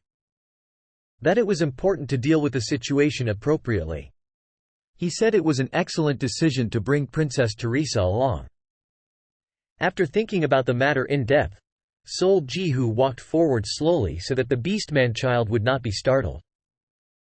When he got near, the child flinched and trembled. Teresa looked up at Sol Ji-hoo with a slightly exhausted and troubled expression. "I'm sorry. I revealed my identity, but she's still worried. It looks like something horrible happened to her." Looking fixedly, Sol Ji-hoo slowly squatted down and got on the same eye level as the child. The Tigerman child, whose limbs had gone limp, slowly raised her head. "Wow, look at her nose. It wasn't sharp like a human's." Sol Ji-hoo had a strong urge to lick the child's black, fox-like nose. Looking at her glistening eyes, a gentle smile spread across his face. Then, he started a conversation. "Boo!" It couldn't be helped. Although his teammates had warned him about her potentially being a threat, Sol Ji-hoo loved children by nature. This was because he liked their reaction when he made fun of them or pranked them. "Look at this." What Sol Ji-hoo took out after talking amicably was gum. He had brought it from Earth to chew on when he was bored. "I didn't think I'd use it like this though." After peeling it, he waved it in front of the child's face, then plopped it into his own mouth. Nom, nom. Pooh. He blew air into the gum and made a bubble. As expected of bubble gum, a bubble the size of his head quickly formed. "Oh, my? What's that?" Realizing Sol Ji-hoo's intentions, Teresa quickly chimed in. "Tada tilde." When Sol Ji-hoo brought the bubble close. "Oon, oon." The Tigerman child frowned and waved her hands at a loss for words. When her nails brushed the surface of the bubble, it popped with a boom and went splat on Sol Ji-hoo's face. Not knowing that it would burst so easily, the Tigerman's eyes widened. "Ack!" Sol Ji-hoo fumbled with his face exaggeratingly. He then took off the gum and giggled. When Teresa covered her mouth and also giggled, the corner of the dazed Tigerman child's mouth twitched ever so slightly. "How could you tilde? I blew a bubble for you." "Woo! It's so sticky." Perhaps finding Sol Ji-hoo pulling the gum off his face funny. Hee hee. Though faint, the child broke out into laughter for the first time. "What do you think? It's pretty cool, right?" The Tigerman child nodded cautiously. Sol Ji-hoo smiled timidly and handed her a gum. "You want to try too?" The Tigerman child blinked. Curiosity clearly glimmered on her face. Teresa, who was watching quietly, was startled on the inside. The child's stiff ears and tail slowly relaxed. Next, her ears folded halfway and her tail began to wag. The Tigerman child's mentality was clearly changing. Sniff, sniff. Perhaps still a little suspicious, she put her nose against the gum and smelled it for a long time. Teresa was a bit nervous, but Sol Ji-hoo was calm. He didn't force the child in any way and waited patiently. Soon, the Tigerman child grabbed the gum and bit down. She took a deep breath after sucking the juice out. Seeing her reaction, Sol Ji-hoo asked with a bright smile. "Sweet and tasty, right?" "Nod, nod." "Don't suck on it and chew. You'll get more of the sweetness that way." The Tigerman child obediently began to nibble. She must have really liked the intense sweetness as her nibbling didn't stop for a while. "Wow! Teresa subconsciously let out an exclamation of awe. She had such trouble calming the child down, but Sol Jihu had succeeded instantly. As she didn't know Sol Jihu's talent for taking care of children, she couldn't help but be surprised. Chewing on gum helps you relax. Many athletes chew gum before going into games. Sol Jihu explained as he took the splattered gum off his face. The Tigerman child stared at Sol Jihu fixedly before puffing her cheeks out like a balloon. Hoo! She blew hard, but only air came out. Sol Jihu burst into laughter. Ha ha! You have to put your tongue in the gum and blow air in between. Stu-PID. The Tigerman child got angry. I'm not stupid. Oh! The child spoke for the first time. Sol Jihu shut his mouth and smiled mischievously. You're not? No, I'm not. Really? I'm not stupid. Okay, if you're not stupid, then what's your name? The Tigerman child became flustered as if she didn't expect the conversation to go this way. Sol Jihu grinned and reached out with his hand. My name is Sol. He stopped himself short of saying, Jihu. I'm Sol. He had a feeling that the name, Sol, might be known in the Federation. In the next moment, the Tigerman child's eyes widened to a circle. Sol? Yes, Sol. Human. Sol? Yep, that's me. What's your name? Sol Jihu asked, but no reply came back. The child simply looked up at him absent-mindedly. Did I do something wrong? Just as Sol Jihu was scratching his cheek, the Tigerman child asked again. The adversary? Are you really Sol the adversary? Cough. Sol Jihu let out a light cough. The adversary? Sol Jihu had been wondering where this cringy nickname came from. So it was the Federation? Anyways, the important thing was that this Tigerman child knew who he was. Sol Jihu didn't let this opportunity go. Oh, you know me? The human who killed the first army commander. The Tigerman child clenched her fists and shouted zealously. Hee hee, that's embarrassing. It was nothing big, really. What? Nothing big? Really? Of course. First army commander? Sure, his title is cool, but that's it. I almost killed 2 more army commanders, but they ran away with their tails between their legs. Whoa. The Federation and humanity might not be on good terms, but could they hate each other more than they hate the parasites? Hearing Sol Jihu's heroic tale, the Tigerman child dropped her jaw in awe. But I heard they're super strong. Well, they are. It was hard even for me because those dirty bastards came at me simultaneously. Sol Jihu nodded his head. I ended up winning, but to be honest, it got a little dangerous. If it weren't for the Federation's help, I wouldn't be here right now. I heard that the Sky Fairies gave you the elixir. The Tigerman child clapped her hands together and shouted. Judging from her reaction, this story must be quite well known in the Federation. Yep. It was thanks to my good friends at the Federation that I miraculously survived. Friends? Human, friend? Of course. The Federation is my precious friend. Sol Jihu gave a thumbs up while winking. Stop smiling, princess. To be honest, it was incredibly embarrassing. Although the Tigerman child's sparkling pupils made Sol Jihu uncomfortable, he endured the embarrassment and decided to play along. I see, then. A relaxed look spread across the Tigerman child's face as she let out a sigh of relief. Since you're our friend, you'll send me back? Of course. My friend, Michael, is there. We'll send you home safe and sound, so don't worry. Wow, Michael Nim. When Sol Jihu mentioned the name he dug up from the corner of his mind, the Tigerman child looked assured, and a bright smile bloomed on his face. Next, Sol Jihu turned to Teresa, who was busy suppressing her laughter with her head dropped. Over to you, princess. Teresa barely managed to stop her laughter and slickly cut in. Hey, Can you tell us how you got here?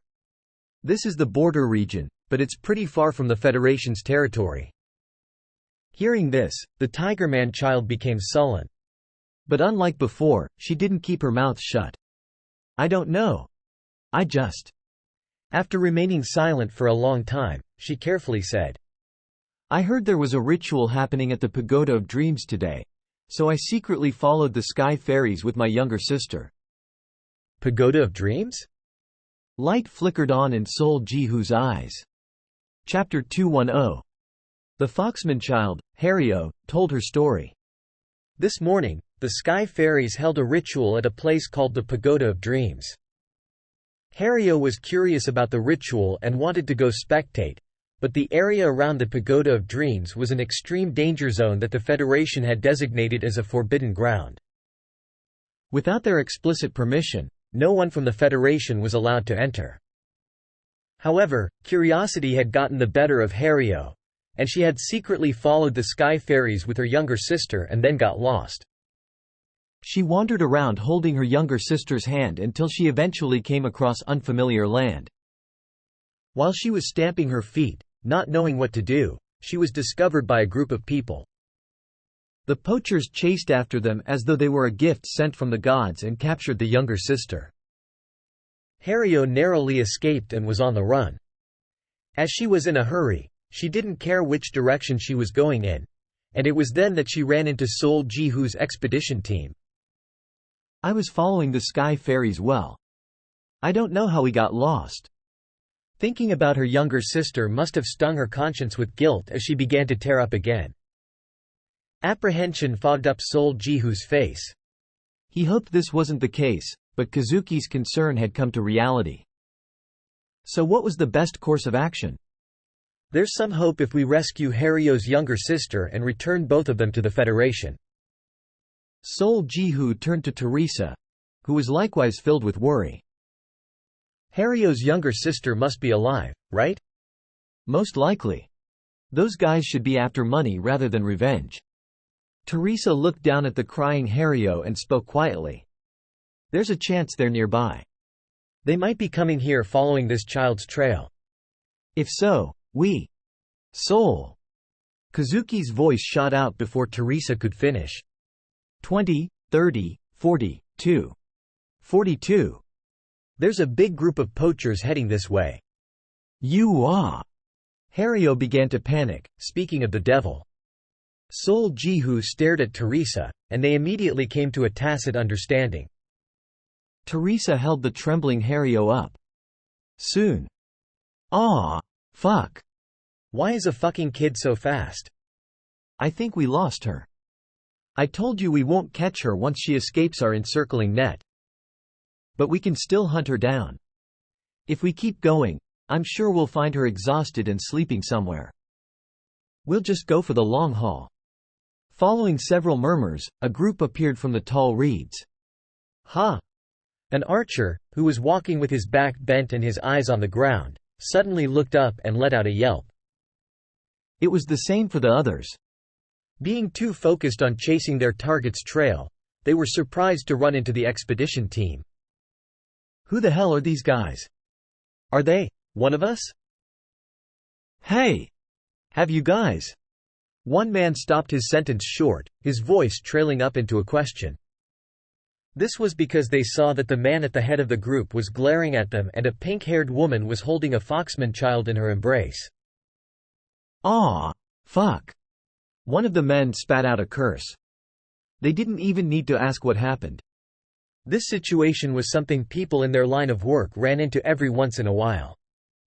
This group was most likely taking a break here and fortunately ran into the child. The man misunderstood the situation on his own and then scratched his head. God damn it. What should we do? Sol Jihu clenched his teeth. Humanity's complex relationship with the Federation was driving him crazy, so seeing a group of fools who only knew how to fill their greedy bellies filled him with disgust. What? Why did we suddenly stop? Huh. At that moment, a sonorous voice rang out from the back of the group. The men who were smacking their lips quickly looked behind. Leader. You see. What? Someone snatched her up? A short, corpulent man walked forward. Not only was his belly protruding out, but his neck fat also covered up his jawline. Next, Sol Ji-hoo's gaze became fixed in one place. Behind the man who called himself the leader was a foxman child who looked similar to Hareo. She was properly clothed and didn't seem to be suffering from any kind of hardship. However, a white cloth was tightly wrapped around her mouth. Hiya! Judging by Hareo's affectionate scream, she had to be her younger sister. Uup. Uup. The bound foxman child let out aspirated sounds and struggled. Just like Kazuki said, there were a total of 42 men in the group. It didn't look like they would hand her over so easily. Sensing that a battle was brewing, Sol Ji-hoo tightened his grip on his spear. Then, he's a new face. The leader rubbed his chubby neck. He figured the situation out, but he couldn't understand why they were revealing such hostility. He doesn't look all that special. He knew not to judge a book by its cover, but the man's equipment was commonly found store goods. He didn't look all that skilled. However, the atmosphere was a bit strange. They had more than 40 people in their group, but the others only had 10. Excluding the coachman, the number further reduced to 8. The problem was that they didn't look nervous in any way. In fact, they seemed to be looking down on them. Are they poachers who work as a small group of elites? Or, When the leader saw the pink-haired woman holding the female foxman child, strength entered his pupils. Next, his jaw dropped when he saw Kazuki's chilling gaze. Why you are? That wasn't all. A woman wearing a white priest robe but holding a frightening battle mace. A bald black man holding a beautiful halberd that didn't match his appearance. And an ash-gray-haired archer who resembled a snow wolf. Don't tell me. When his eyes landed on the red-haired woman yawning widely and smacking her lips, a single thought struck his brain like a bolt of lightning. His breath immediately stopped. No way! Give her back. Just as the leader thought, why are they here? Sol Ji-hoo spoke. The poachers exchanged glances with each other. What? Give her back? Ha! That's what we should be saying. Boisterous laughter burst out. One of the men then shouted loudly. It looks like you're in the same line of work. Don't you have any conscience? Sol Ji-hoo's pupils sank in. He had asked just to be sure before displaying his strength, but it was just as he expected. Oi, you see that kid? The man standing on the opposite side of Sol Ji-hoo held up the female foxman child and shook her lightly. We were chasing after the beastman brat you luckily captured. Why don't you hand her over? Sol, there's no need to hear them out any further. Let's. Kazuki whispered from the back. You're one of us, so you should know the rules. We'll acknowledge that you captured her for us, aight? You know what to do. Kazuki was right. There was no use talking to these people. Sol Ji-hoo lowered his center of gravity. Putting strength into his legs, he roused his mana. Hand her over quickly, so we can talk about how to distribute. Pang. Pang. Pang. Festina earring activated thrice. Sol Ji-hoo kicked off the ground, feeling a powerful wind enveloping his body. In that split second, Sol Ji-hoo's eyes widened. It was because the leader cut in front of him, as though his movement had been seen through. No. Wait. The leader wasn't aiming for him. His palm smacked the back of the shouting man. Sol Ji-hoo quickly paused his steps. Jeek.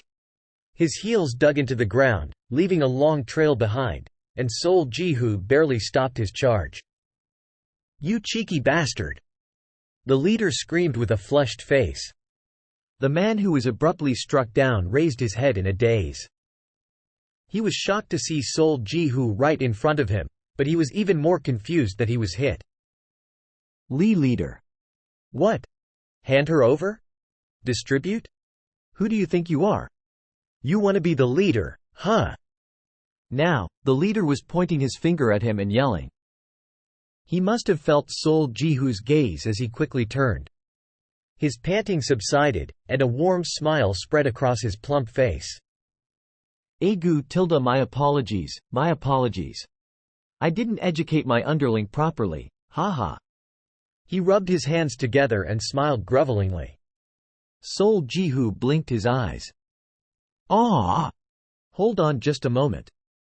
Oi! Hand her over now. Don't hold her like that. I told you to treat her with dignity and respect. Wen. Shut it. What are you doing, not returning her to this gentleman? The leader practically snatched the Foxman girl out of her captor's hands. Agu you see I didn't do this on purpose He took off the cloth wrapping around the girl's mouth. Then, you evil, you. He wrapped the cloth again when the Foxman girl tried to talk. You up. The leader glanced at Sol Jihu before quickly tying a knot and respectfully handing her over with both hands. Here she is. We really didn't do anything. She's safe and sound, with not a scratch on her. We didn't even touch a single strand of her hair. Please, she's all yours. He. Sol Jihu was clearly taken aback. As things would get tiring if they used Harrio's little sister as a hostage, he had planned to take her back before doing anything else. He expected to hear things like, "What bullshit are you spouting?" or, "Give her back." Are you fucking mad? Oi, kill them all. The hell? He never expected them to hand her over so easily. To be completely honest, he was dumbfounded. Sol Jihu stared at the leader fixedly without saying anything. Please. The leader's eyes moved rapidly. The members behind the youth all had their arms crossed, watching them amusingly. The leader trembled from fear internally. That was when his eyes met the youth's. He immediately kowtowed. My apologies. Thud. He slammed his forehead on the ground. I've committed a grave sin. I was blinded by money. Please forgive me once. Murmur. The leader's subordinates grew louder. Thai Sora then burst into laughter. Iya. This old man. He sure knows how to read the atmosphere. He probably won't get himself killed so easily, no matter where he goes. He. Yes. Sol Jihu sighed. He had felt the same thing during the banquet, but there were people who understood words and people who didn't. The man in front of him seemed to be the former. You must do this often.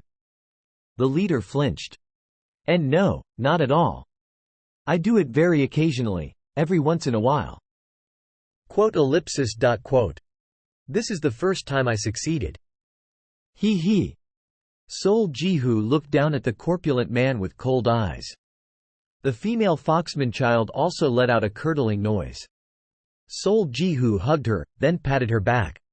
The child didn't resist, seemingly aware that Sol Jihu was trying to help. Sol Jihu spoke.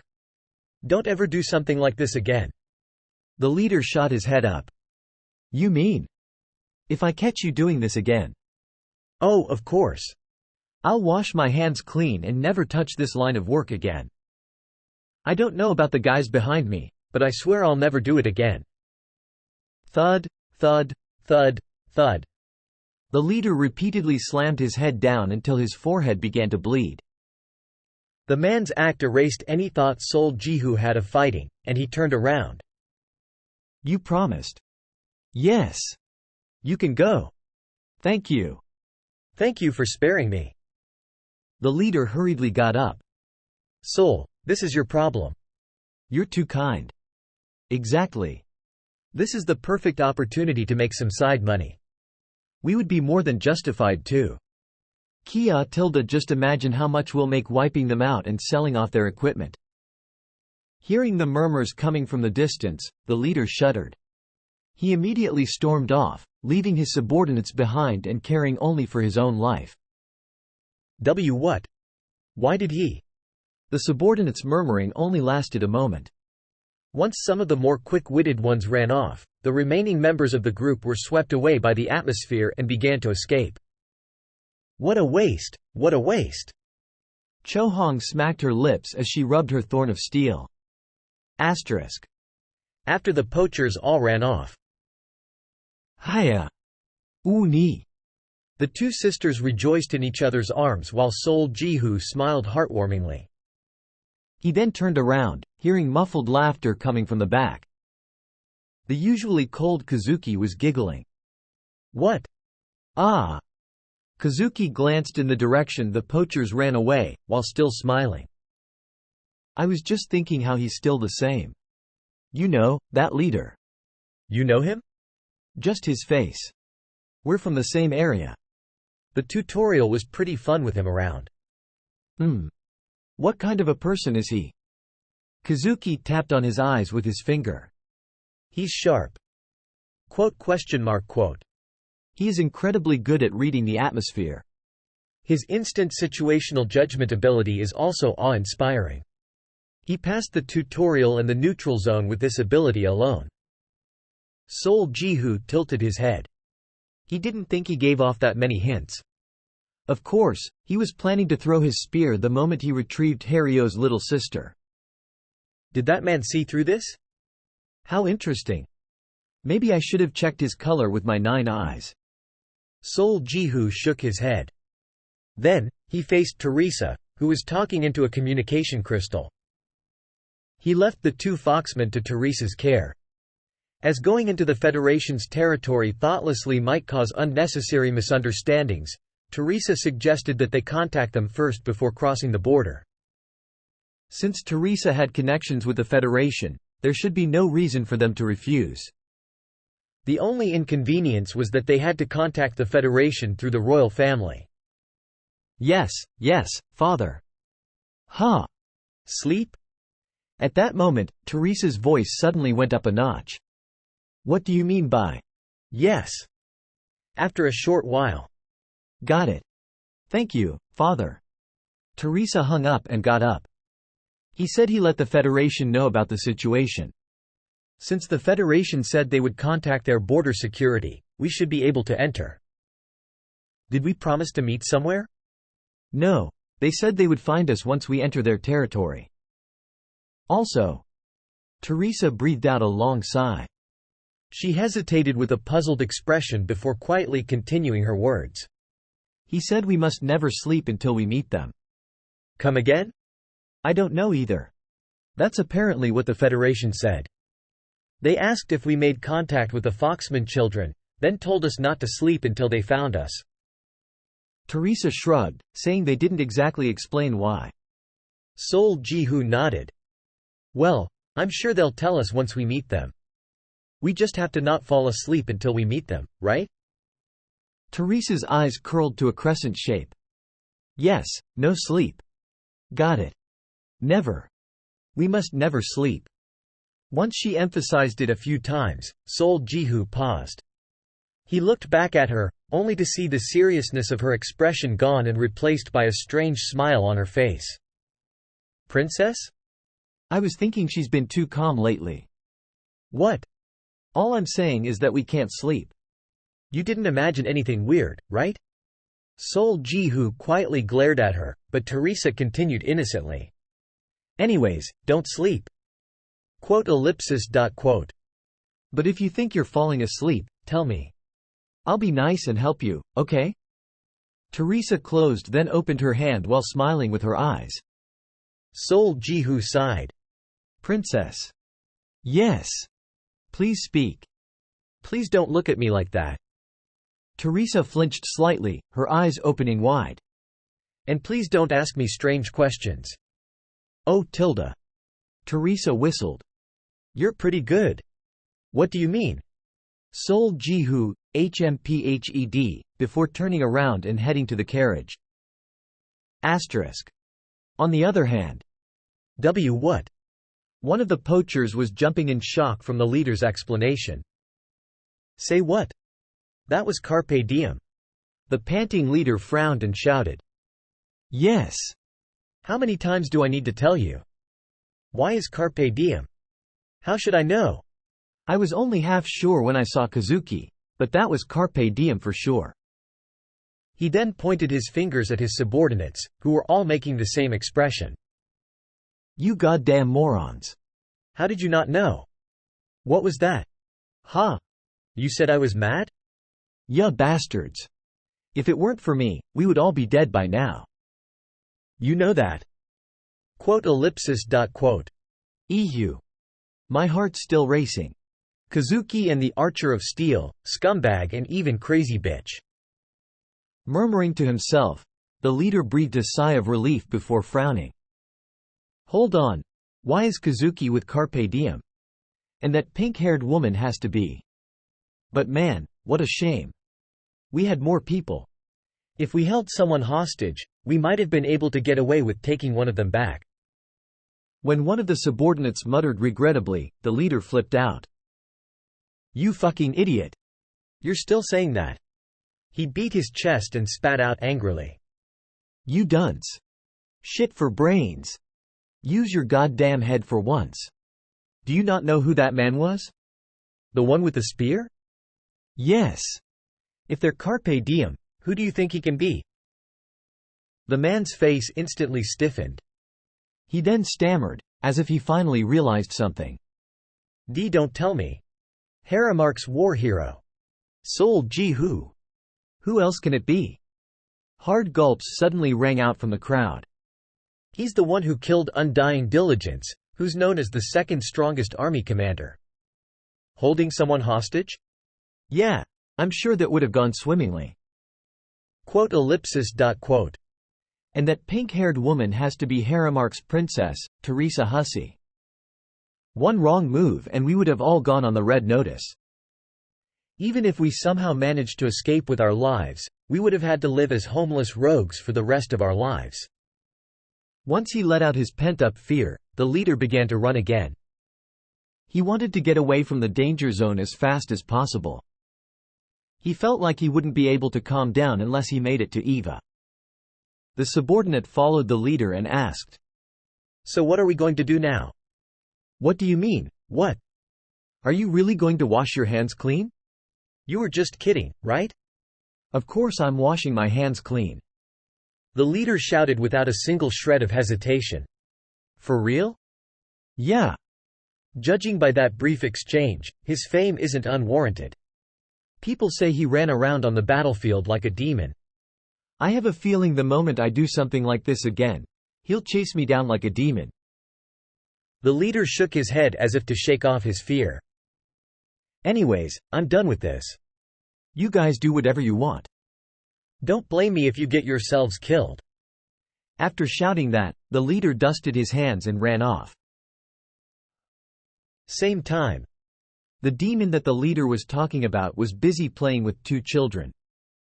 Screams and giggles endlessly rang out from the head carriage. Do that. Do that. That? The bubble you mean?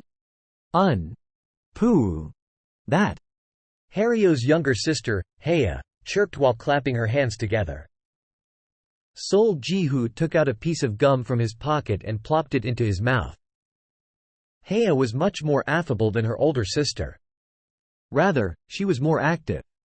Even though she only just escaped the poacher's clutches, she wasn't discouraged, and perhaps because she knew they had saved her, she didn't act reserved. As a result, she quickly got close with Sol Ji-hoo. Pooh. Once Sol Ji-hoo blew a bubble, the tails of the two Foxman children wagged gently. They waited patiently for the bubble to get bigger before poking it with their index finger once it reached a certain size. Boom! The bubble burst and splattered on Sol Ji-hoo's face. Ack! It popped again. When Sol Ji-hoo fumbled around his face, the two children cackled as if they were on their last breath. Foo hey hey. You're stupid. Stupid. Stupid monster. What? Stupid monster? Sol Ji-hoo raised his voice on purpose and twiddled his fingers. Fine, I'm stupid monster. He then went, rawr, and pounced on the two children, tickling their sides and armpits. Hario and Heya cackled while tossing and turning. Kya! Kya! Sol Ji-hoo and the two Foxman sisters wrestled with each other in the carriage. Amazing. Teresa, who had her seat stolen by the sisters, couldn't hide her shock as she watched the three of them play. How can he be so good with children? It's obvious. Phi Sora snorted. It's just a big kid playing with two little kids. Don't you know kids have no problem playing together? Teresa smiled bitterly, unable to think of a comeback.